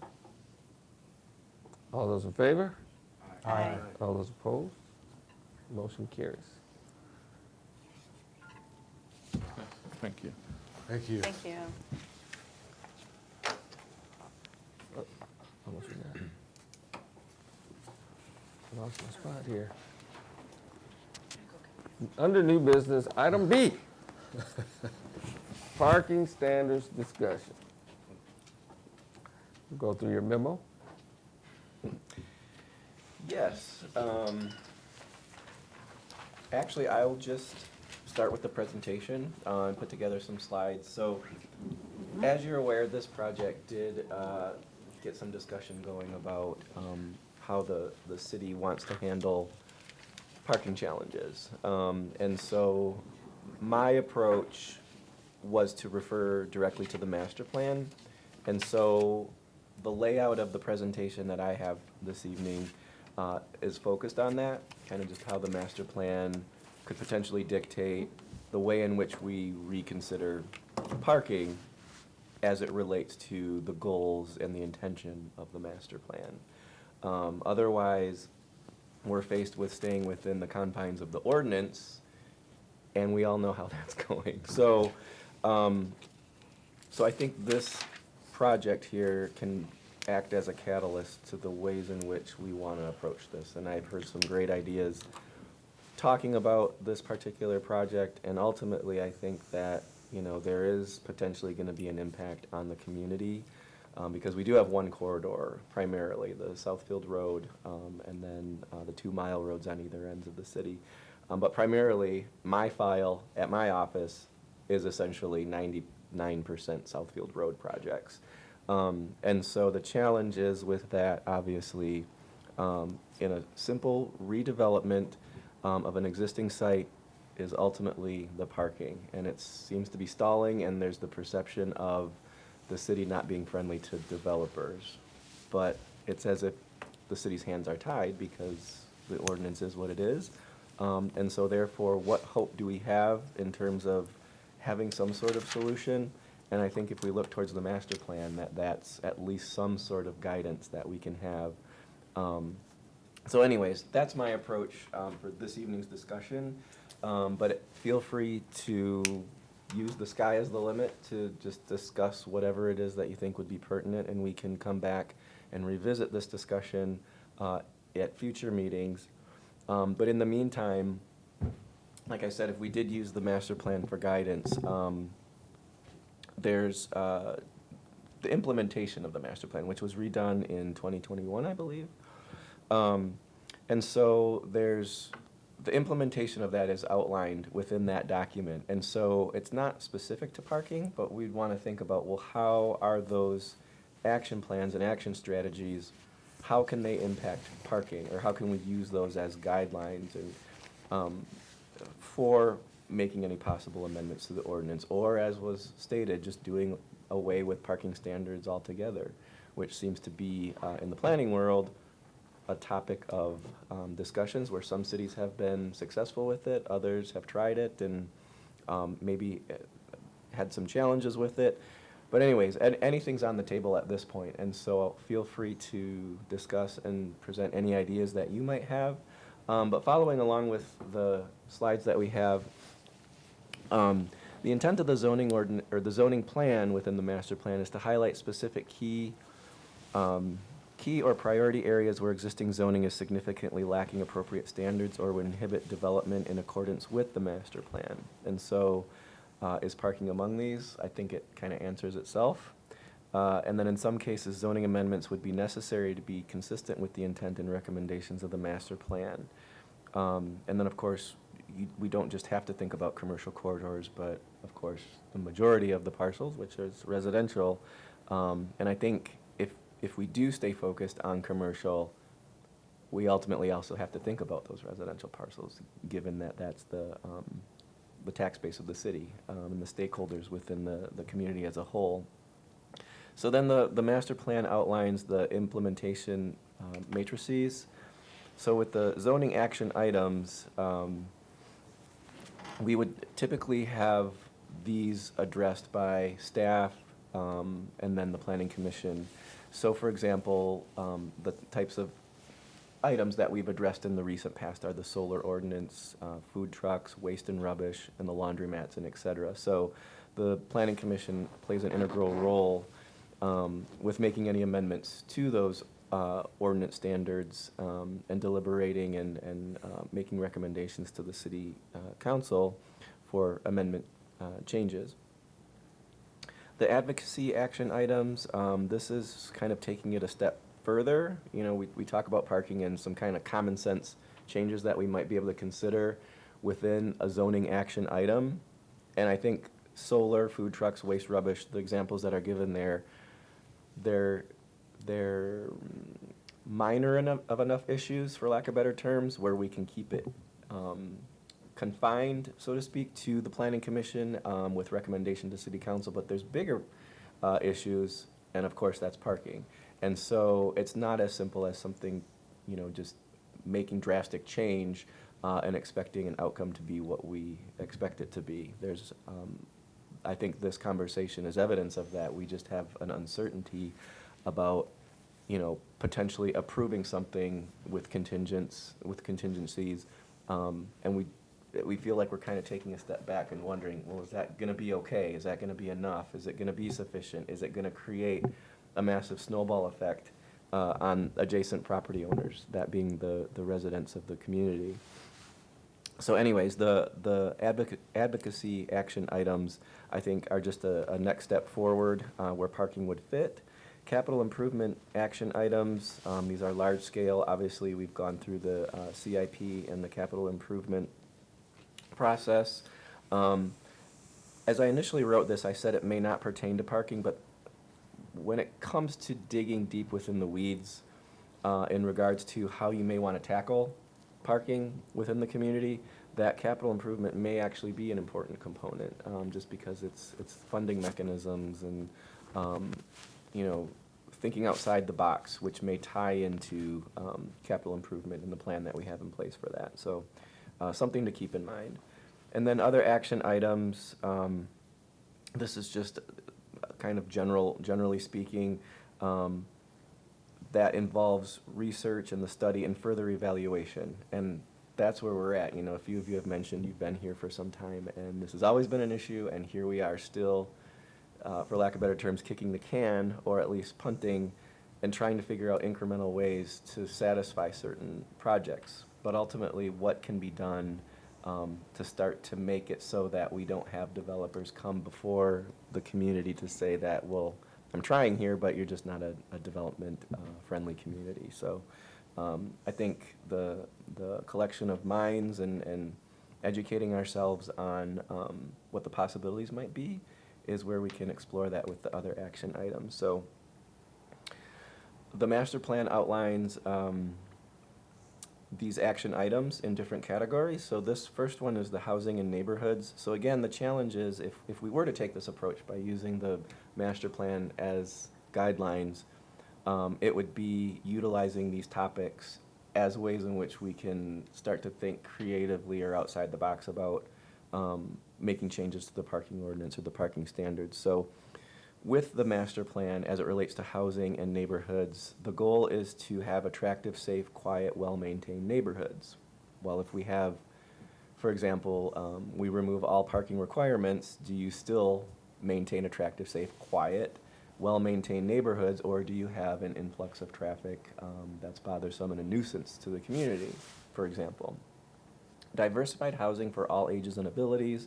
We often talk about housing shortages, the need for more housing. Does it look like it's single family? Does it look like it's multifamily? And how is parking a component of that? Or how does parking get plugged into single family residential, which is what the character of Lathrop Village is. But if we were to start to think about other types of housing, how does that play into it for housing? And then active neighborhoods that promote community connectedness. So these are all just kind of generalizations that are intended to pick your brain and to trying to think of ways in which this all relates to parking. So I pulled this directly from the master plan and circled certain buzzwords. So we're still within the housing and neighborhoods category. And Excuse me. yeah, Can you pull that up one time? yeah. Thank you. Does that help? Yes. Okay, okay. So, as you saw before, the zoning action items, advocacy action items, capital improvement, and other actions, so these are all just categorized to kind of map out the strategy of implementation of the master plan. And so, again, feel free to step in and if you feel like this isn't the right way of approaching it, I'm open to that. But again, it's because the master plan gives us some guidelines is the reason why I'm going about it this way. But the one that's circled there, to ensure zoning ordinance allows appropriate residential retrofits for accessibility in order to help seniors maintain in their homes. The word retrofits kind of stood out to me. And obviously it's regarding accessibility in terms of, you know, aging and having access to physical access to housing. But how would that potentially relate to retrofitting, you know, an existing commercial property with parking standards? Does that make sense? I mean, it's kind of a far-fetched thought, but I mean, it's within the guidelines of the master plan as it relates to housing. And so enhance engagement with the community and with neighborhoods, the framework, building the associations within. So again, you know, if we were to take action on the project that was before us, what would be the response from the community, if anything? Capital improvement, and again, this is where the public investment comes into play. Pathways, sidewalks, parks, roads, and streets. So we start to think about mobility and the way in which people transport themselves. And it's not just by automobile, obviously. So the demand isn't always there for parking spaces in every type of situation. Sorry, let's see. So the next category is community character. The master plan says we want authentic, positive identity for the city, identity reflected in neighborhoods, and then identity reflected along commercial corridors. So how do you achieve that? You know, we have a character of the community that's existing, and when we look at the project that was before us today, they're here to make it better, you know, from a private investment perspective. However, you know, the parking spaces along Southfield Road are still going to be there, whether it's an attraction or not. But it is an identity within the community, but it may be satisfying parking requirements on the ground, not within the ordinance, but, you know, they'll still be potentially used. But you would get a renovated building out of it with potential retail and restaurant use if we can figure out and achieve ways in which we can improve upon the parking. So with this community character, zoning action items, streetscape standards, and economic activity, you know, a lot of numbers is what the discussion and the conversation was with the investor, you know, because all they have to do is pull the plug, and all of a sudden now we're back to square one. So what steps can be made as we tackle parking to keep economic activity in mind? You know, there was the PUD that was approved for Panera Bread, which kind of went against what the master plan has for the central business district or the village center district. But it was, you know, weighing the pros and the cons with a development such as that. The community didn't want to lose Panera Bread, even though ultimately they said, well, we want a drive-through. And so we're kind of at the point where developer and the city have to meet, you know, in a certain place to make development happen and for economic activity to still inch forward, so to speak. And then again, back to capital improvement, you know, I think parking, it does play a significant role as it relates to capital improvement. So as we go through those annually, the CIP reports, I think potentially keeping in mind the parking challenges and the conversations that we're having today and in the future, how that might be an integral part of the CIP would be beneficial to these conversations. So, and then placemaking strategies. You know, it sounds like a fancy and fun word, planning terminology to build a sense of place, which is what we all want, you know, with the Annie Lathrup School as a focal point of the community. And of course, where that redevelopment is occurring, parking is going to become a discussion point as well. And so, of course, we don't want to see a sea of parking in front of that building.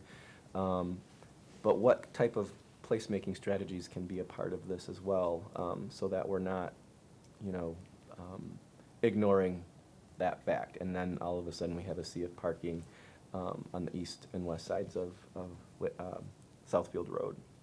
And then, of course, just redevelopment, which is the challenge that we're faced with today. What types of information can developers and applicants present to us in terms of communicating the challenges that they're having, instead of just saying, you know, you're a community that's not friendly to development. I think it was impressive when they came to us with the proposal for bicycle reduction. That was their idea. And I thought that that was one way that they showed that they're committed to wanting to try and work with the city. But again, it's a challenge, and, you know, to table something is just the reality of the conversation that we have. But now they have to go back and tackle more initiatives for the next steps. So moving right along through commercial development, we want a thriving local business, employed workforce, convenient selection of goods and services, diverse tax base, resiliency against the economy, something that every community would want, but this is documented in the master plan. And again, I'll keep it short and just kind of focus on the circled items which stood out to me. So the list of uses is flexible to promote and enhance economic activity. We talked about the component of the restaurant in the development tonight. But if a restaurant just isn't gonna work there based on the constraints of parking and other things, is there still a way that the types of uses can be flexible? And can there be some flexibility and relief from the parking in order to allow for a restaurant to go there? Maybe not of the same square footage, but to have the diversity in the types of uses that could potentially occupy the spaces along Southfield. And then, of course, just the zoning standards within the ordinance, that's kind of a no-brainer, which may be what we start with first and foremost. But I think we'd have to have some serious conversations about what those would be. And that's what tonight's discussion is, to just kind of introduce that idea and concept, and for you to just brainstorm about things we can come back with as a reasonable and rational approach to tackling the parking issue. And then to do an audit for infrastructure, to understand the needs, and that could already be part of the capital improvement. So it would just be maybe having a focus more on this conversation of parking as it relates to understanding the needs of the infrastructure and of the users of the infrastructure. So survey of structures and incorporate properties into a strategic property acquisition. So I don't know enough about, and maybe y'all can educate me on the types of programs or initiatives that the city has to acquire property. You know, when I was looking at the parcels that are allowed for parking in the R1 district, they're required to be adjacent to the mixed use zone. And they're only on, the only available sites that are at least vacant appear to be on the east side of Southfield Road, and there's only 6 of them. So they're all privately held, but is there, I get the sense that there may be some sort of approach to the city ever acquiring parcels within the community that could potentially be used for public parking. I don't know. So just something for me to brainstorm and to think about, but perhaps you could elaborate on that. And then streetscape standards, we have been talking about that to some extent in recent days to develop the streetscape standards along Southfield Road. It's not directly related to parking, but potentially it could be. You know, if you build the on-street parking on the side streets, then potentially you don't have that area for streetscape improvements anymore. It's now just parking. So to look at it from that aspect. Lathrup Village as a destination for shopping and doing business. Well, the opportunities seem to have been there tonight, but again, it's facing challenges with the ordinance and the rule that's in place for these types of destinations to become a reality. So what can we do to continue to enhance and to build upon that? Commercial, yeah, this is just a continuation of the commercial development. So positives and the challenges that occur, identify the strategies, which is what we're actively doing, update the understanding of what destination commercial uses need to be successful, and assess how Lathrup Village can meet those needs. Well, if they don't have the parking, they're not going to come. So, you know, the market could dictate that, but if the existing conditions are of such that, you know, restaurants just aren't a good fit here because there's not the parking, you know, we don't know unless the market was to dictate that. It's just to keep an open mind about what the needs of businesses are, especially along Southfield Road. And then any key parcels suitable for destination commercial with available property in the city. And again, this is the part of the discussion that I don't have a whole lot of information on, so if you have ideas, feel free to chime in. And then the initiatives, the city's initiatives policy to supplement the assets of the city already has to offer new businesses. So I think that's probably a big focus on the DDA and the DDA's efforts. And then the retention of existing businesses. So I know there's been a lot of challenges with COVID and, you know, the changing economy since the late 20-teens and early 2020s. That may impact all different types of communities, but if there's anything in particular specific to Lathrup Village, that over time has been a recognized challenge, then that might be one other discussion piece that we can have within the parking conversation. And then through proactive, updated marketing efforts, position Lathrop Village as the community of choice for developers that understand the vision. I'll just leave it at that, and we can talk about it some more. And then the last component or action item of the master plan is for public facilities and services. So that's recreation facilities and programming accessible to all residents, well-maintained infrastructure that meets the needs of all residents, businesses, and visitors, and then excellent public services that meet the health, safety, and welfare needs of the community. So this is kind of an approach where you'd want,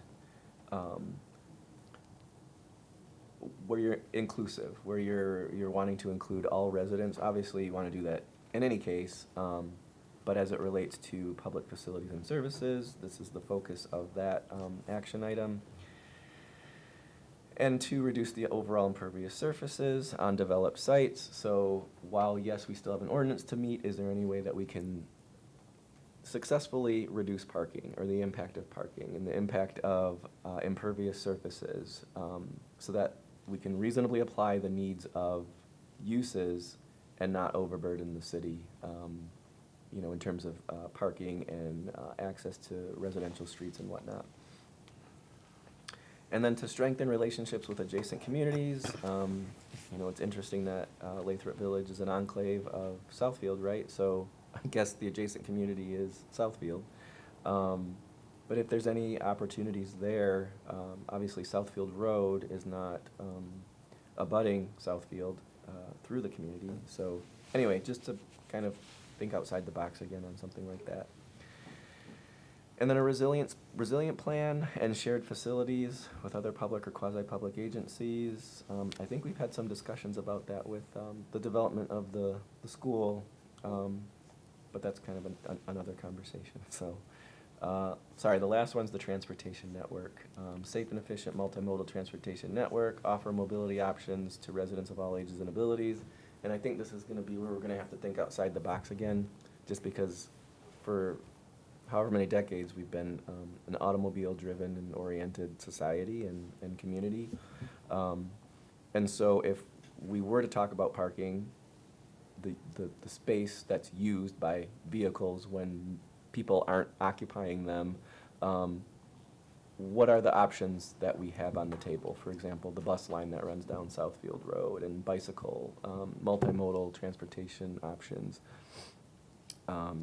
And so to just stay on top of those types of initiatives, the funding for complete streets and placemaking, and to utilize context. So I think one of the great things about the project that was before us today was the fact that it is adjacent to the city property, where the city has the ability to say, hey, we don't use all of these parking spaces. And so this might be an option for you to consider and to go and look into to see if that might provide some relief for you. So contextually speaking, that I think that was a benefit to them. So that's kind of my focus on how the master plan might help dictate some sort of discussion for parking. And then I just kind of put together some ideas that I had regarding those. So the first would be the parking in the R1 district. And as I mentioned, according to my analysis, there's approximately 6 vacant R1 parcels, and they're all on the east side of Southfield Road. So I think this example shown on the screen is the Discount Tire. And Discount Tire is zoned, it's in the red, the commercial vehicle. Yeah, commercial vehicular. So I don't have the history on that one. It may have been a That actually, so that the property highlighted, or outlined in red is actually part of their parking. Right. They've incorporated that into their site, essentially. They have the alleyway, right, the alleyway is part of their But the point, overall parcel. yeah, and so the point being that here you see on the zoning map that that's an R1 parcel, their parking space. So R1, you can only take advantage of R1 parking when it's adjacent to mixed use. So that's the pink color here. So these 2 parcels, as you can see, this one's the one that's shown on the aerial. It's vacant. So I don't know if it's a candidate for They own that. the That the that commercial particular property owner Yeah. owns, that commercial property owns that residential property. Right, so it has the potential to tap into that, to those standards of the ordinance to potentially build more parking across the alley. Can we try? So again, I feel like there's only 6 opportunities for that to take place, which six is, a number, but it's limited. So, and then again, I don't know for sure that all 6 of them are candidates for taking advantage of the R1 district, whether or not the commercial parcels own them or not. And then any other parking ideas? Vehicle parking credit, reduction for parcels with a transit stop, for example. There's this parcel between Avila Boulevard and Wiltshire that has a bus stop. And so potentially, an idea might be that where there's transit stops, maybe certain uses within this facility on this parcel would allow for a reduction. So if there was a restaurant here that shows that a lot of the customer base comes from public transit, then maybe potentially there could be consideration for parking reduction adjacent to bus stops. Or maybe you have it to where it's parcels within a certain distance from transit stops that you offer a reduction in parking. Oops. Another idea would be bicycle parking, as was mentioned with the project tonight. So you'd have vehicle parking credits reduction for providing a certain amount of bicycle reduction. And one of the ordinances that I've dealt with in the past, there was a bicycle allowance and it was a 10% reduction. So I just applied that component to just a random site plan that I found searching online. So if this particular parking lot had 138 parking spaces, then it would be allowed to take a 10% reduction, which would be 13 parking spaces. And then the new vehicle space requirement would be 138 minus 13, so 125 spaces. And then for the bicycle parking would be 4 for every bicycle rack. So if you had like the horseshoe rack, you can lock 2 bikes on one side, 2 bikes on the other, for a total of 4. So then therefore you'd have 52 bicycle parking spaces to get that vehicle reduction, which would amount to, the 13 racks. So, while it takes up space, I guess it would just depend contextually on the size of the parcel that's in question. So, and, if this is an idea that you'd want to entertain, potentially it would be just a 5% reduction or any % reduction that you feel is sufficient. And then also maybe to consider implementing compact parking spaces. So the moment that your parking lot meets a certain amount of parking, say 40 or 50 spaces, then you can take advantage of a certain percentage of those spaces being compact. So the idea would be that they're of lesser width, so you can squeeze more parking spaces in and then label them as compact, and potentially have that incremental change ultimately satisfy your parking requirements on certain projects. So that's what I have to kind of jumpstart the conversation. Feel free to just go to town. I got Yes, sir. two comments. One is, right now when I look at parking, I'm thinking about it from a planning commissioner standpoint and more from a whole overall urban planning master plan standpoint. Because right now we have 4 quadrants of Lathrup, and 2 of those quadrants are not active citizens in anything we're talking about city center. Anything, if I go across 696, that's still Lathrup, and they're not included in this conversation because it is really hard to walk, to bike. It is not accessible because of the highway and kind of how some things work. And so I've heard this from residents all day long. This is what we talk about. This is what they've been talking about for 20 years. And so if we don't solve that, bikes, walking, parking, those residents are not going to take part. It's just a fact. There's a disconnect between the 2, well, actually there's 4 quadrants of Lathrup, but definitely that quadrant.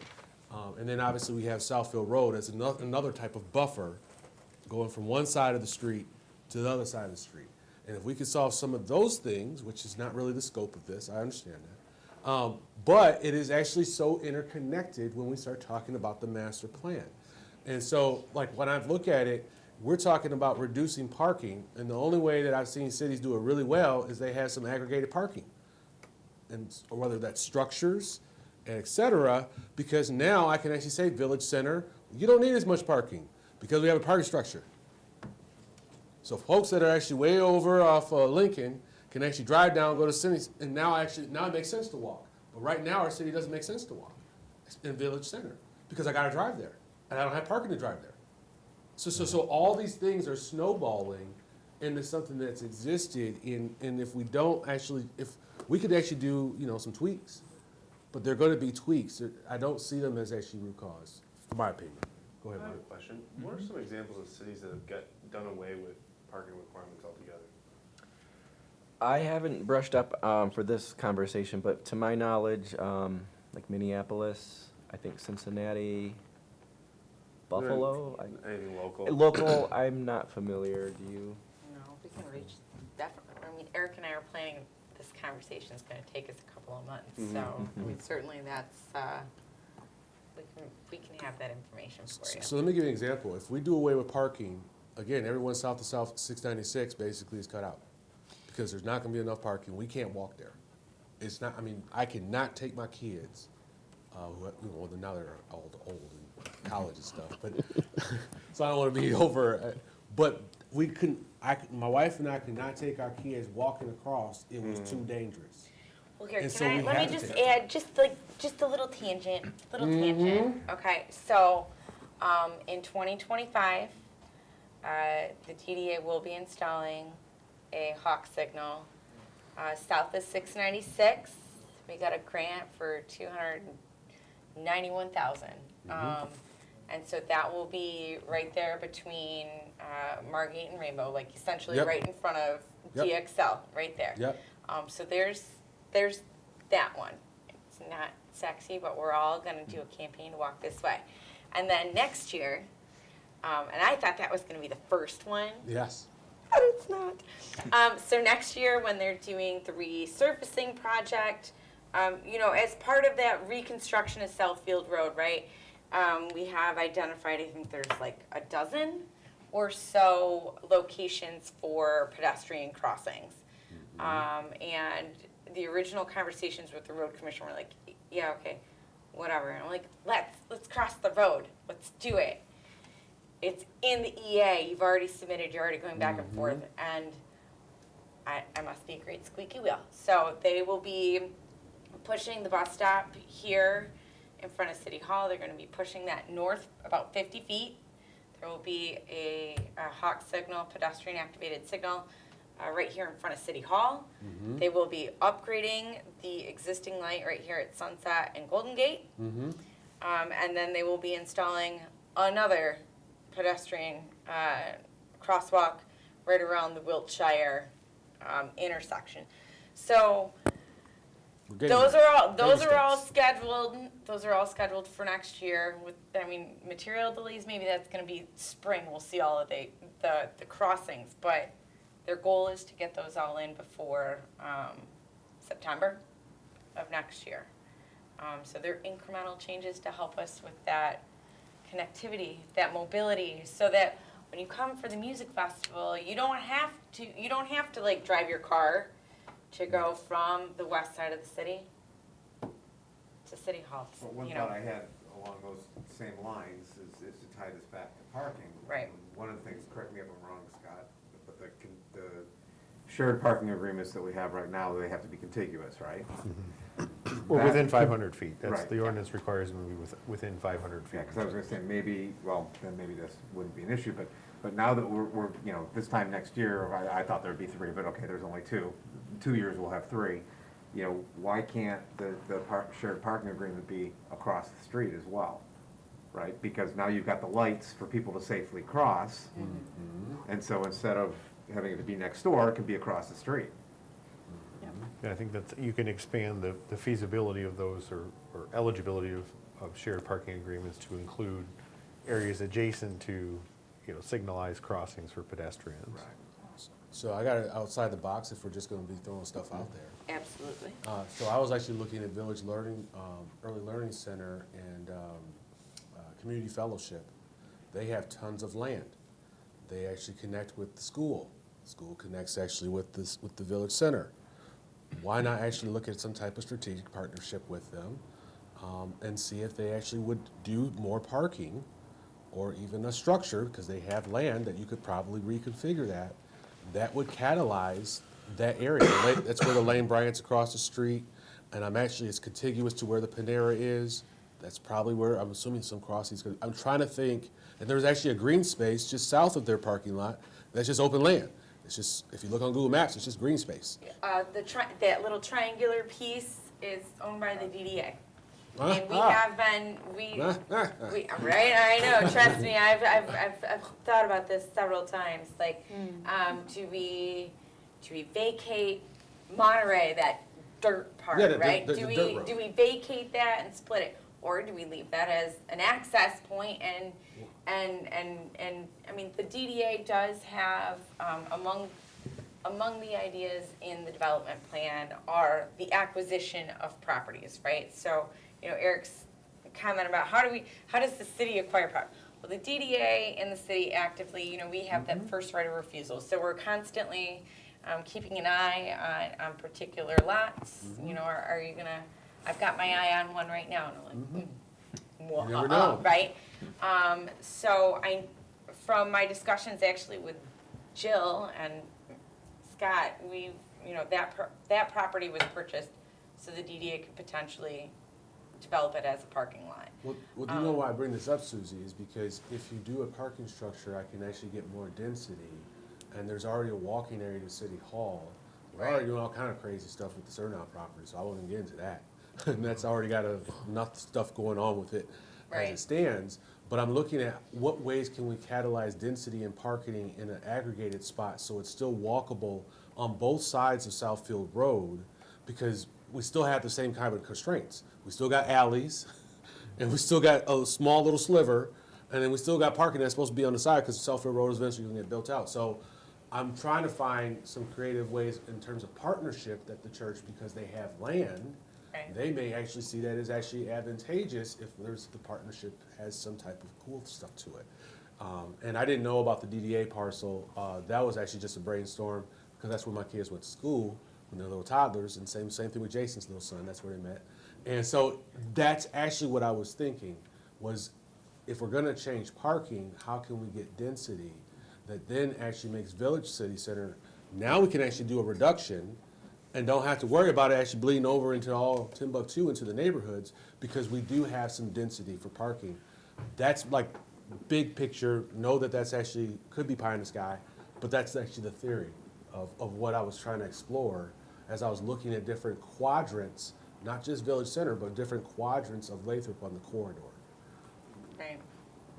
Well, we've been talking with, Oh, no, you're good, you're good. we've been talking with Surnow, and how can we, what are you gonna do over there? How can we, and they're very broad conversations in terms of, we're starting to think outside the box, right? So, forming that partnership even on that lot, right? That's not quite one we delved into the last time we spoke. So, that's another thing to bring to them, right? Because they are, they've explored options, whether it be, just on that school property. We know they've talked about getting, trying to get that property, the Annie Lathrup Park, and they're exploring options, but that needs to be, we need to bring that one back to the table. The goal here is, I don't think anyone from the zoning and planning wants to see a big parking structure off of Southfield Road. Maybe we do, but let's just say we don't. But there's probably some creative ways to actually look at it differently. And that's why I was looking at the church, because I can obfuscate parking structure. Or I can do some things that might make sense. And same thing, obviously, with the Surnow property. There's probably Now, they probably have plans because they want to do multifamily or whatever, so that's why I wasn't messing with it. Right. I wasn't exploring around that because that's already had so many different ideas in it. That's actually theirs, and it seems like they have a vision for what they want to do. But there are probably other partners that might say, well, maybe let's explore. I have a question relative to the cost of a parking structure, and in the means of, I mean, along the lines of like moving people without cars. Right. Are there grants available, and what does it cost to build a ramp? You know, I mean, like if we identified some of the most dangerous areas for the southern part of Lathrup Village to move to the city center, you know, and we're gonna have the hawk crossings along Southfield Road, we're talking about moving people north and south. Right.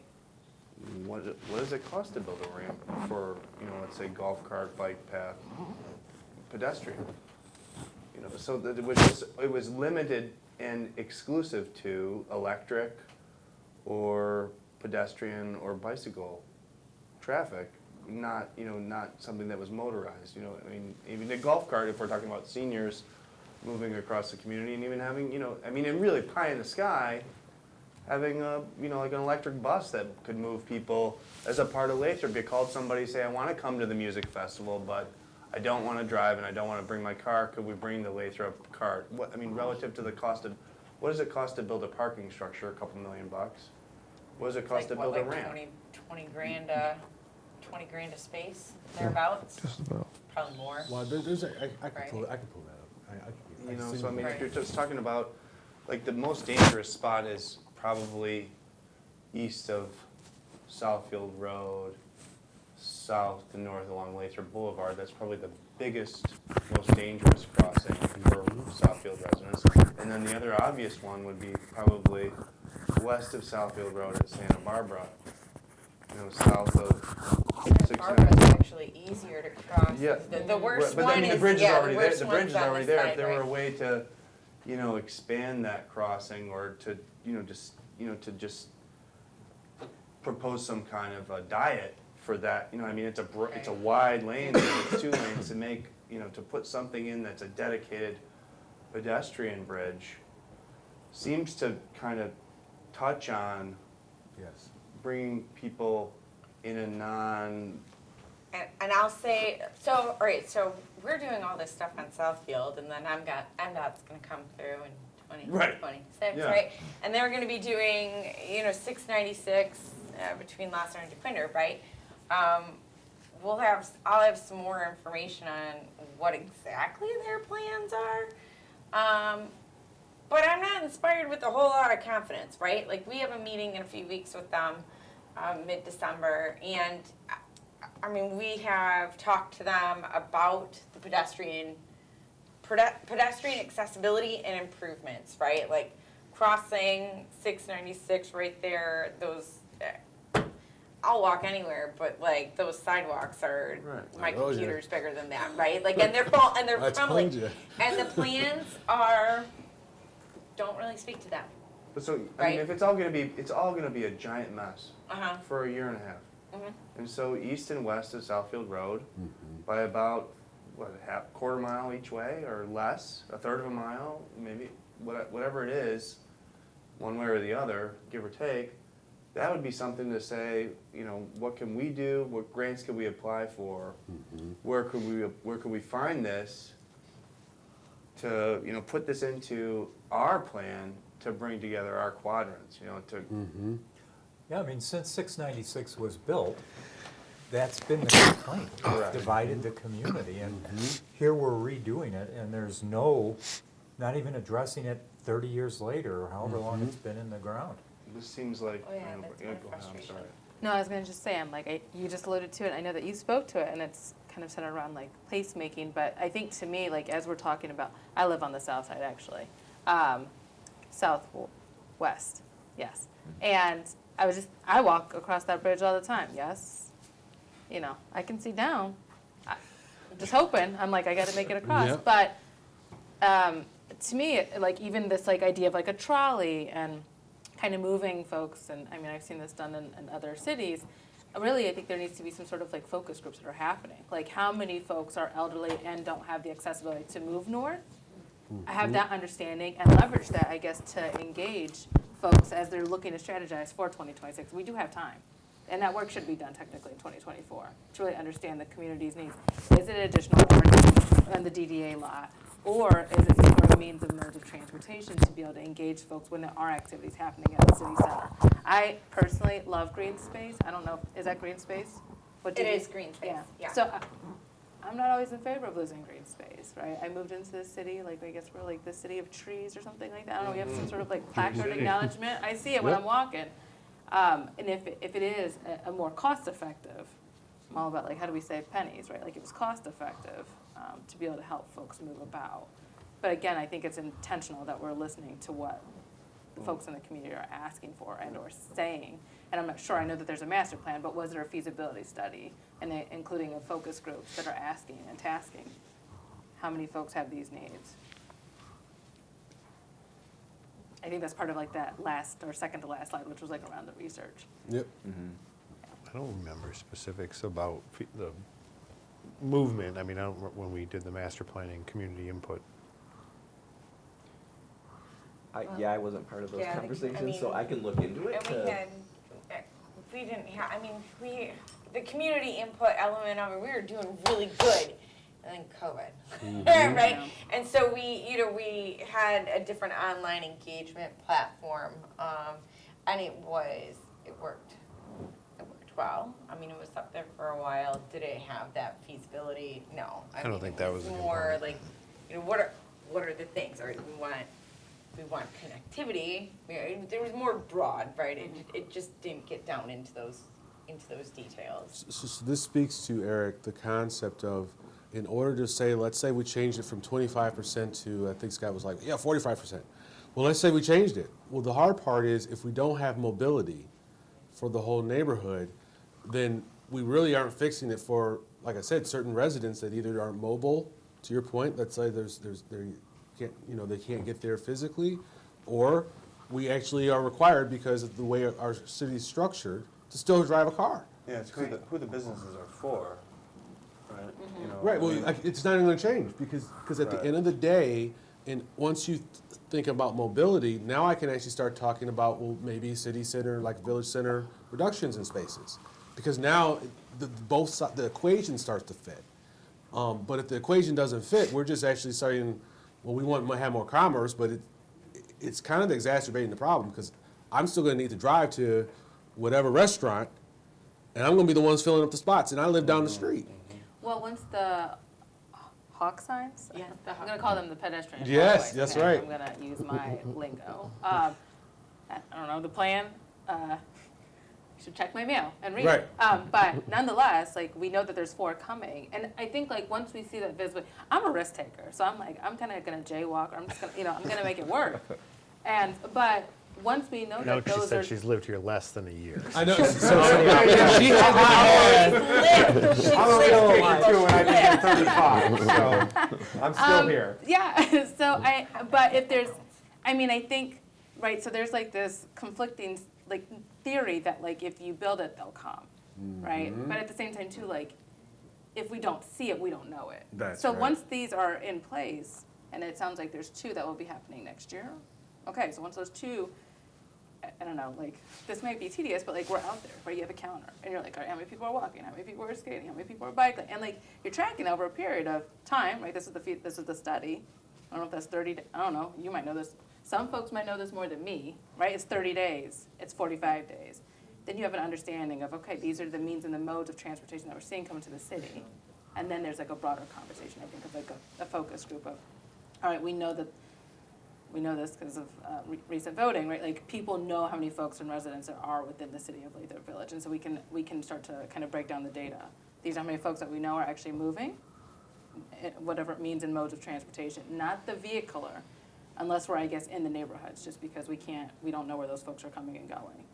But pedestrians or cyclists or those that are walking their dogs, and then from there, then I think there could be focus group and understanding. And we would want to probably do a baseline right now, because I can tell you that my neighborhood is conditioned. We are conditioned to actually be like, this is how it works. And there's a sidewalk that, I've taken weed whackers out at certain times.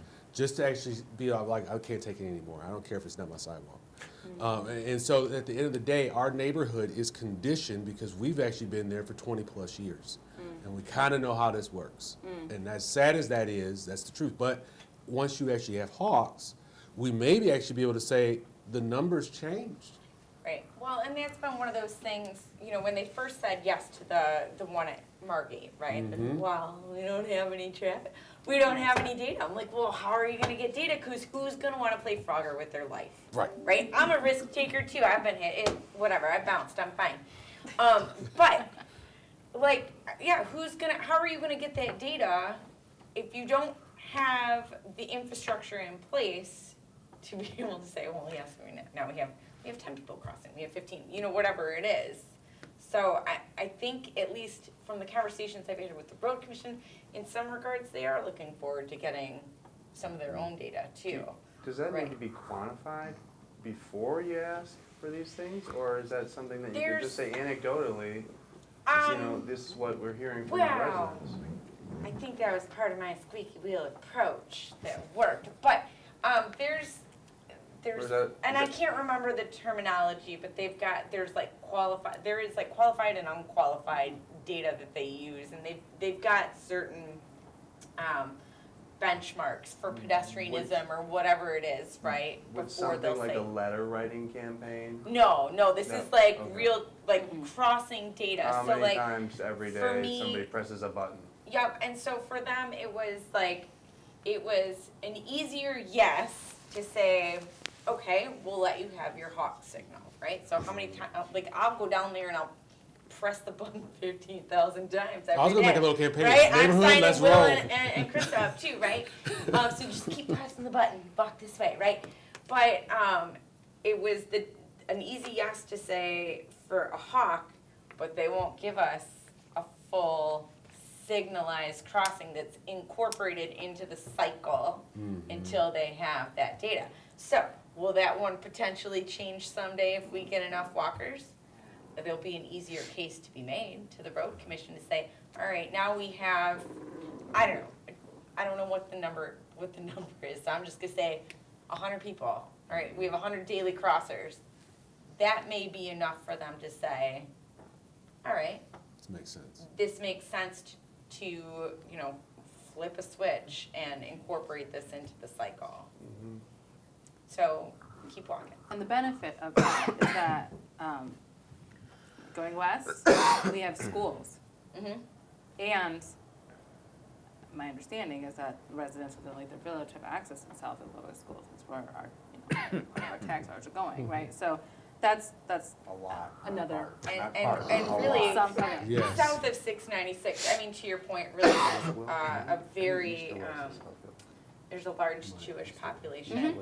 And they're the ones that we're gonna need, you know, help tap into too, to make sure, hey, are you using, where are you coming from, are you using yeah, you're this? coming north, yeah. You know, I think a thing to consider though with, while everything is great with the walkability, but you have to plan for the contingencies with parking for, you know, Michigan weather, right? Yeah, I might want to walk to the restaurant from Will's house. Well, I was gonna say in, we should do the walking you know, study May, too. but tomorrow, I'm taking my car because it's going to be snowing. Yeah. So, you know, so you still want to keep that in the back of your mind that, well, yes, you are implementing and providing a lot of accessibility for non-motorized occupants of these facilities, or utilizers of these facilities. You're going to have to account for those times when they're not going to. Well, that's why I was looking at And that's- density of parking so I go to Birmingham and Royal Oak all the time.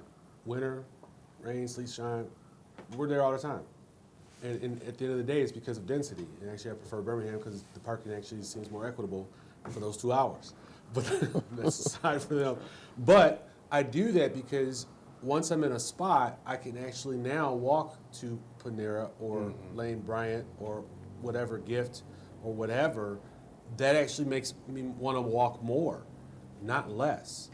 Because I know that I can get there and I can actually be in a spot and now actually make my stops. Yeah, and that's the concept behind the village center and the increased Right. density and Right, so I'm and looking that, at and that works. continuous But again, you have to look at this from the perspective of your businesses, like you stated, that are not in the village center. That's right. And while it may be beneficial for them, you know, looking at some of these things that, you know, we talked about earlier, about, you know, maybe providing for more ability to relax requirements. Oh, yeah. Or, you know, where those, you know, these conceptual things are great, but when it comes down to somebody trying to open up a new strip facility, you know, that they're gonna need that flexibility because they're not in the village center, and, you know, Yeah. they're not adjacent to a hawk signal, so they're not gonna be able to tap Right. into that shared parking. Oh, So oh, what other options? Oh, yeah, are you I gonna be was able just using that as my catalyst Get us back on conversation. track here, friend, thank you.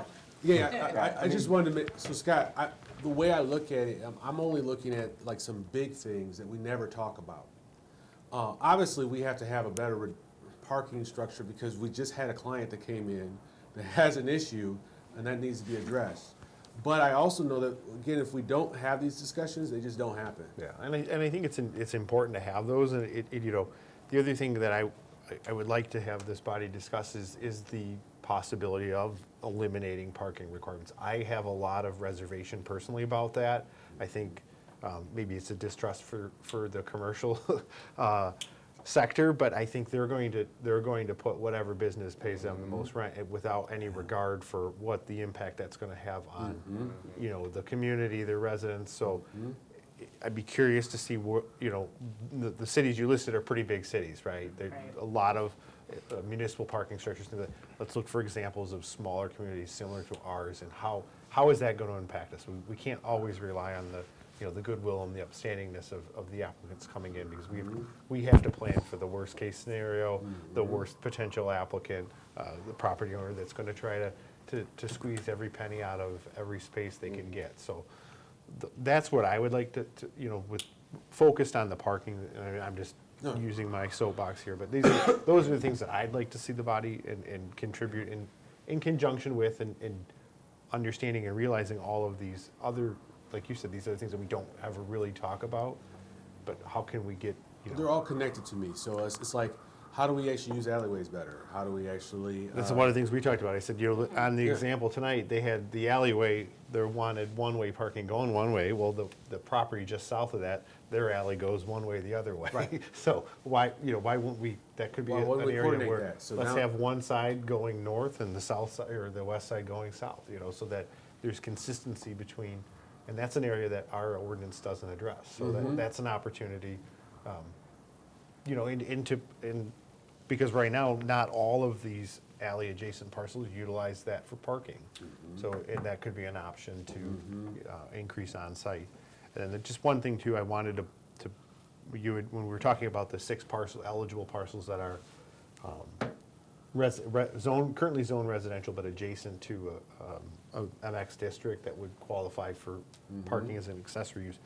That was something that was created because a prior council actually had the idea of rezoning the first lot, like your house. Everything down the Southfield Road would be rezoned to create legal non-conforming uses. All of that was going to be commercial property to facilitate. So that was kind of the compromise from that. So when you say there's only 6, the idea was that maybe some people would be interested in selling their home at some point, but as opposed to creating, you know, people were like, what do you mean? So now I can't refinance because my home's non-conforming, or I can't apply for a VA loan because my property's non-conforming with the zoning. So that was some of the background behind that and how we came to that solution. But it's those kinds of things, like that was, a lot of that was driven from the Southfield Road environmental assessment, parking mitigation. We had to come up with something to provide them. So I think, you know, in that, I know you said it's going to be another 10, 5, 50, 100 years before that road, but the more we do in that regard goes, you know, that can go a long ways too in alleviating some of those potential takings that would be costs for the city down the road, some far down the road costs for the city. So there's things to consider. That's good.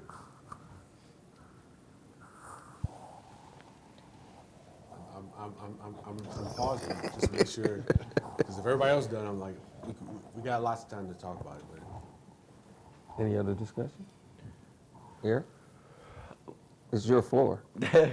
If we're kind of wrapping up, kind of just a general discussion for, you know, tipping off the next few meetings that we can continue the discussion, what would you like to, any direction on what you, the one thing that I would focus on is examples of similar communities that may have done away with parking standards, parking minimums, and doing some research about how that's impacted those communities, whether it's Yeah. good, bad, and just to kind of give a picture of, if you were to go to that extreme, what would that look like for us here in Lathrop Village?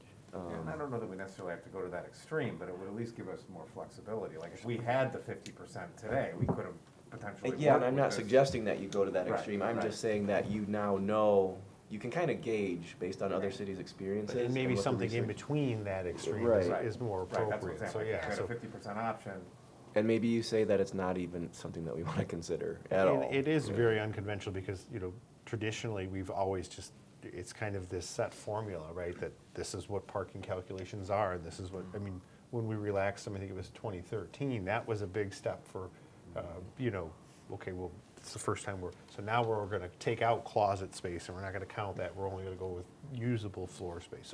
So those were incremental changes, but I think continuing down that road is where I see this heading. I have one question, just because I think we got hung up on a restaurant, and what's the, if there's a way to research, what's an average setback from a residential property to a restaurant? You know, what's a reasonable, what's a reasonable distance to provide for refuse and a buffer between, you know, if we're talking about a It's very more than narrow what we corridor. have. I mean, we're limited, Right, I mean, with such a our narrow, 100-foot you know, commercial what- corridor depth, yeah. It's, How would we address that if we got more people coming in and saying, we want to put, you know, like, whether a carry out, and I know we have a couple, but how do we address that for these applicants? and When we have, that you know, site, I could only envision a carry-out type of a But restaurant. I mean, being even there. it's, I mean, it's so even- narrow. Yeah, I mean. What are you gonna do with rodents and trash? And it I- just seems like a nightmare for the people that live behind it. The struggle, I mean, the struggles with Jagged Fork and their parking, and they have more parking. I mean, that's, that's- So what we're really saying is you really can't put a restaurant on that side of the road. Pretty much. Well, no, but they're all basically configured the same way, so we're really dealing with the same problem. I mean, over and that's over. been, I mean, we've had, that was part of, with putting in that municipal lot by, when it was Honey Tree, that was part to, plan to alleviate that. There was a cost-sharing agreement between that property owner, the city, and the DDA to do that. Because of the site, it wouldn't hold sufficient parking to make a restaurant viable, you know, without having it spill into the neighborhood or adjacent businesses. That's And a, it still spills. it still into spills, the and that's still, adjacent it's still an business. issue for them to date, so those are, you know, So maybe we don't need to consider it at all. It's just not, can't do it on the east side of Southfield. Sadly, these are the constraints that, I mean, if we don't actually, that's why I like just talking about the white elephants in the room. Let's just talk about it.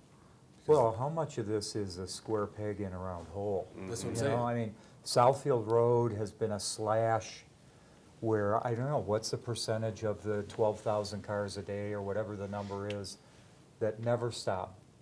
That it's just a way to get from north of us to south of us and vice versa. And, you know, until we change the nature of the road, is it reasonable to think we can change the nature of our, for the most part, professional office, although I know we've had increasing retail, but, you know, for a large extent, much of the businesses have been 9-to-5 businesses that clear out neighbors like that. It's a quiet neighborhood. And if we're trying to move to a restaurant-based, entertainment-based, service-based, you know, is that something we want, that the residents want? Absolutely, people want to have access to the businesses, there's no disagreement in that. But what is the nature of those businesses that people really want? And that's a Our great community. question to understand kind of vision, because some of these things that we're talking about may not make sense for the city. I live, you know, half of the way over between Southfield and Evergreen. You know, do I want more traffic on Southfield, in and out of the streets where I cut into Southfield, and I have to deal with crazy drivers pulling into drive-through lanes, and as opposed to office buildings where people come at 8 o'clock and they leave at 5 o'clock? I don't know. And what about the people that live adjacent to these properties? They're all gonna be mad I mean, the back of this building where he wants to put a restaurant in and somebody's all of a sudden gonna put up a big cement wall, no one's gonna be happy about that. And is that, you know, how do you manage that? Well, you bought the, you know, you're in that property, it was next to commercial.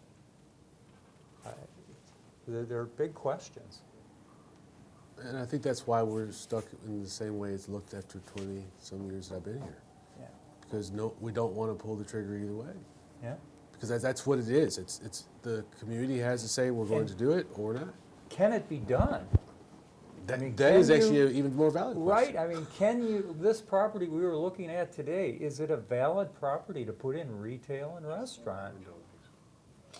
Until we have, you know, chicken and egg, until we can get bicycles and people to walk there and they don't need to drive, I don't know. If it's if it's a pickup carry-out restaurant, am I gonna walk 15 minutes to get my carry-out and walk 15 minutes back to my home and, I don't know. We kind of think of society as a whole too. I mean, we're having like computers develop stuff so that, you know, we could write our own emails and, you know, we're becoming lazier as by the day. Well, it's fine, DoorDasher. Yeah, can exactly. pick it I'll up just Yeah, for DoorDash. us. Right. Right, and maybe those are parking, you know, I go to Lima, Peru, and there are more motorcycles than cars, and it's all DoorDash kind of thing. I don't know, are we close to that? Do we want to encourage that? So I think maybe this is a good spot because it sounds like there's a lot of concepts, and thank you, Eric, for what you've shown us. Yeah. Because for me, at least, it's helping me look at it from different ways: zoning, advocacy. What are we doing? Can we do that small? So I think, Eric, you're asking like, what next? I would love to actually go backwards because we were talking about high level.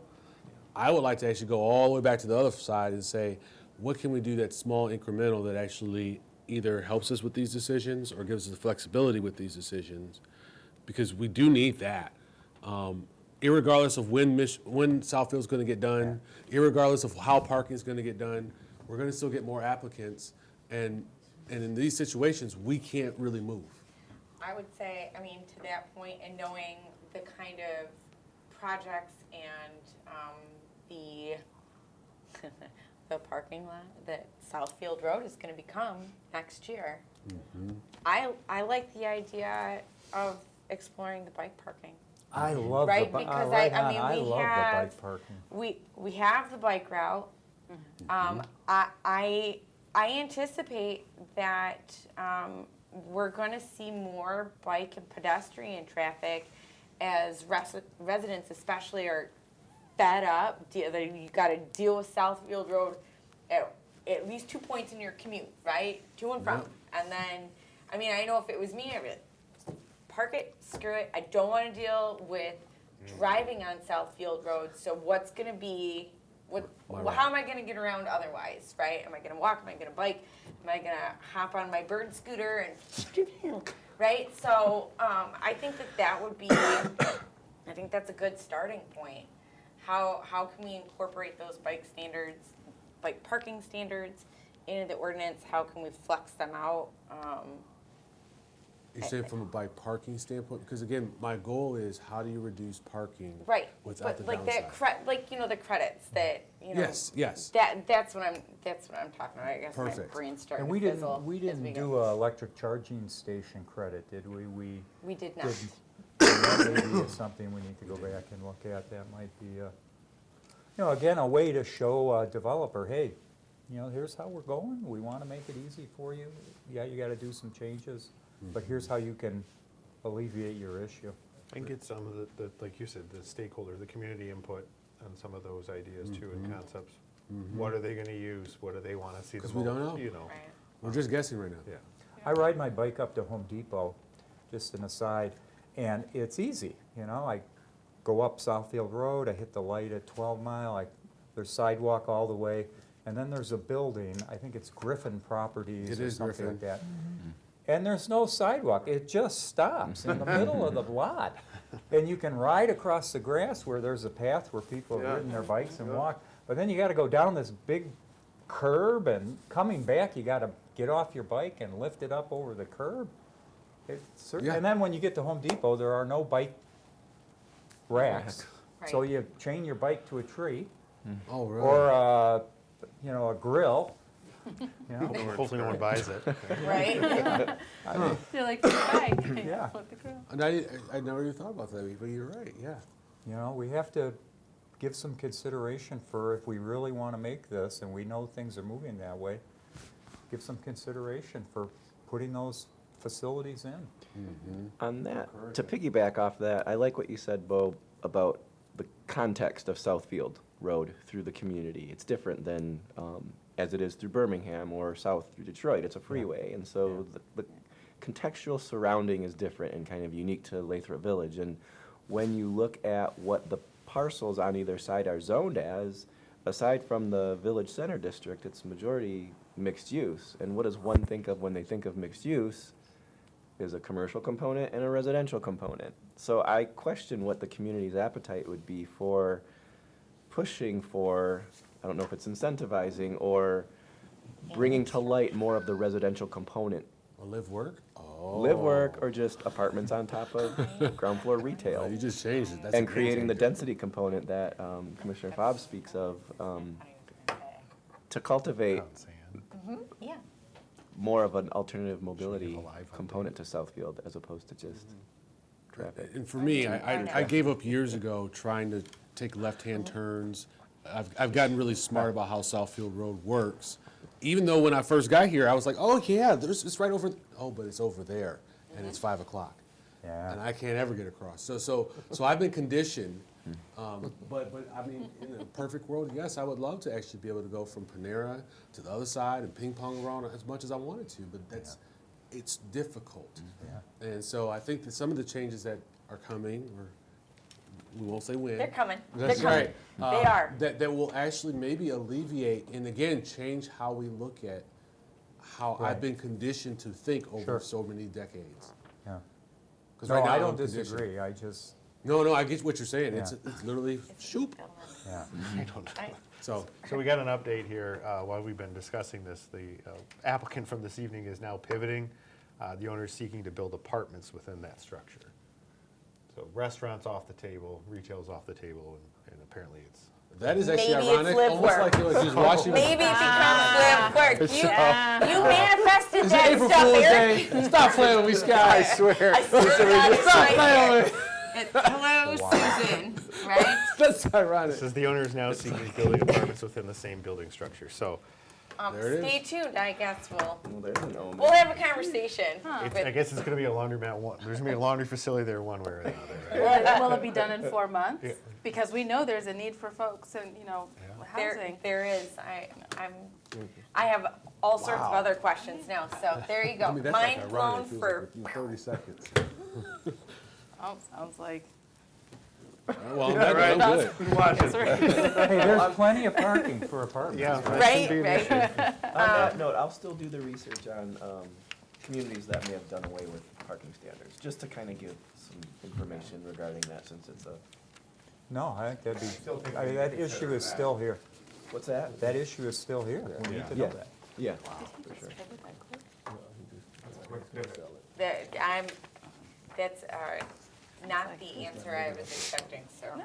Bruce, that was like 15 I'll seconds take that after I as a said win. live work.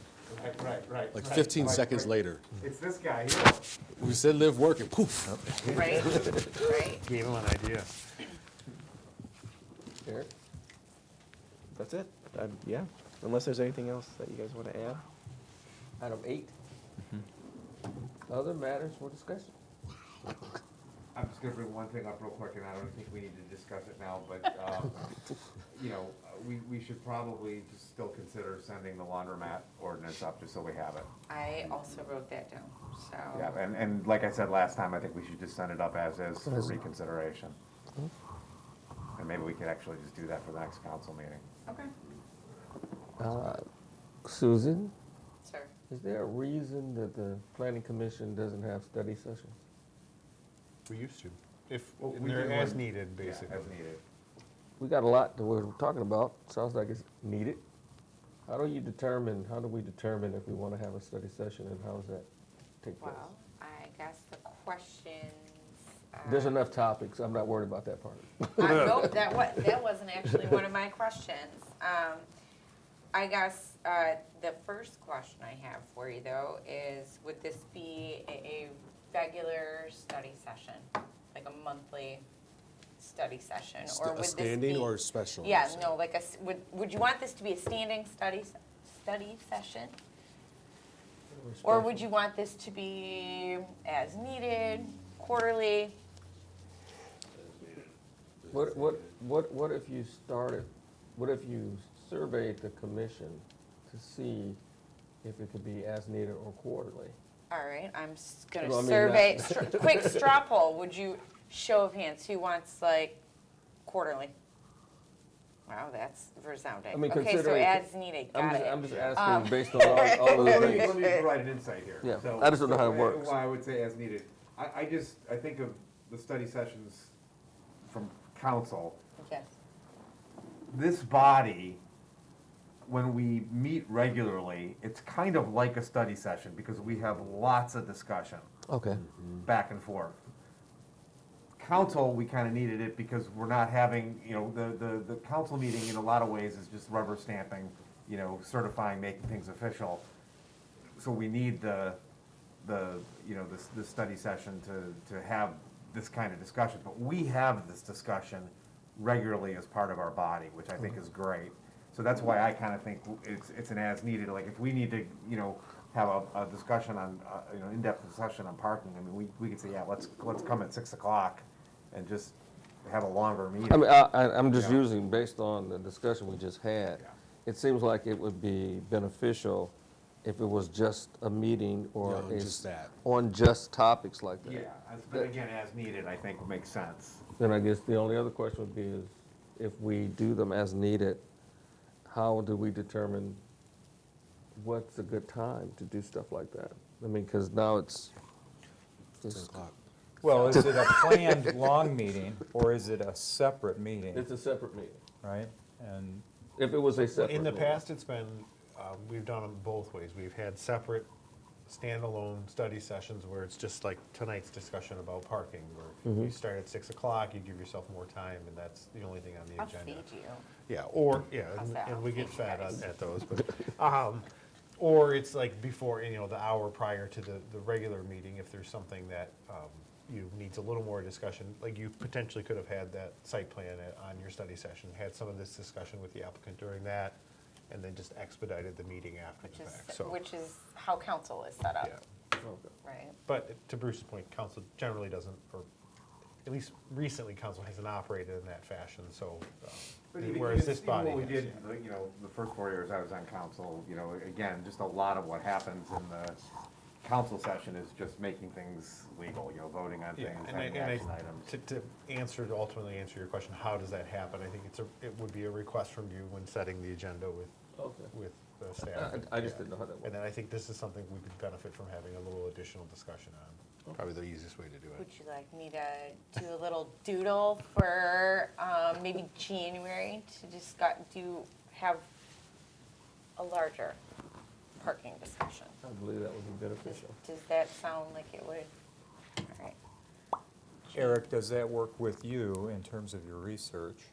And could you include in that maybe some other elements of parking that might be germane to what we're trying to accomplish, knowing where we are? Yeah, absolutely. And Susie and I meet regularly, so we can have, Yeah, conversations Believe it or about. not, the three of us, we plan to plan for the planning commissioners. There you go. So, yeah, that'd be So- ideal, yeah. Work the plan will work. Exactly. All right. All right, so I'll sum that out. Anything else under general communication? Since there's no spot for legal update, I'll just give you guys a very quick, advised council last night, but the city, as many of you are aware, was being sued by one of our property owners as a result of some of the site plan work that this body had done and required them to do. So happy to report that litigation, all 9 counts against the city and the DDA have been dismissed. So what that practically, while other defendants in the case remain, and the case is continuing, so it's not completely final yet. What it does is it opens the door for the city to move forward with enforcing our business license requirement, and then hopefully get some action on that site plan. Yes. So. Are we gonna make some updates anyways? All right. All right, real quick, I promise. Development project update. It's been a while. I think July was the last one I did. Panera's moving ahead, first quarter. I gotta remind my buddies over at the gas station to do their stormwater agreement. Mr. Mann is that non-conforming fence, that Bruce brought up at the last meeting. Kind of get the update on that. There was a bit of a lag as we had a turnover in that code enforcement position, right? And so a ticket was issued just last week to see if we can get some compliance and move forward on that. So stay tuned. The event house, that one will be coming off. They are open. It's beautiful. So if you have needs for a nice little event space, I encourage you. Construction is not complete? You show Oh, no? whoops, sorry, you know what I did? I went, Oh, yeah, okay. thank you. Yep. Construction is complete and it's beautiful. So check it out, they're wonderful. 44 Burrito, she's opening on December 1st. I will send out a formal ribbon cutting invite for that, but she's very excited, and so expect to have some yummy offerings there from here on out. You can get your burritos. And well, as we know, our site plan for Mr. Abro is going to be revised. So that whole thing's going to be adjusted. So, any questions on this very brief update? No questions? Oh, you know what? Actually, now that I say this, the one that Cernow did have, and I must have clicked it wrong, the site plan that was approved at this last meeting, I did ask them 2 weeks ago when they're going to be starting construction. I think they're just kind of waiting on good weather, but they will be beginning soon enough. Okay. So, and that's it. That's all I got. Item 10. Everybody has an agenda. Adjourn. Move to adjourn. Just move to the second. We are adjourned. Abstain.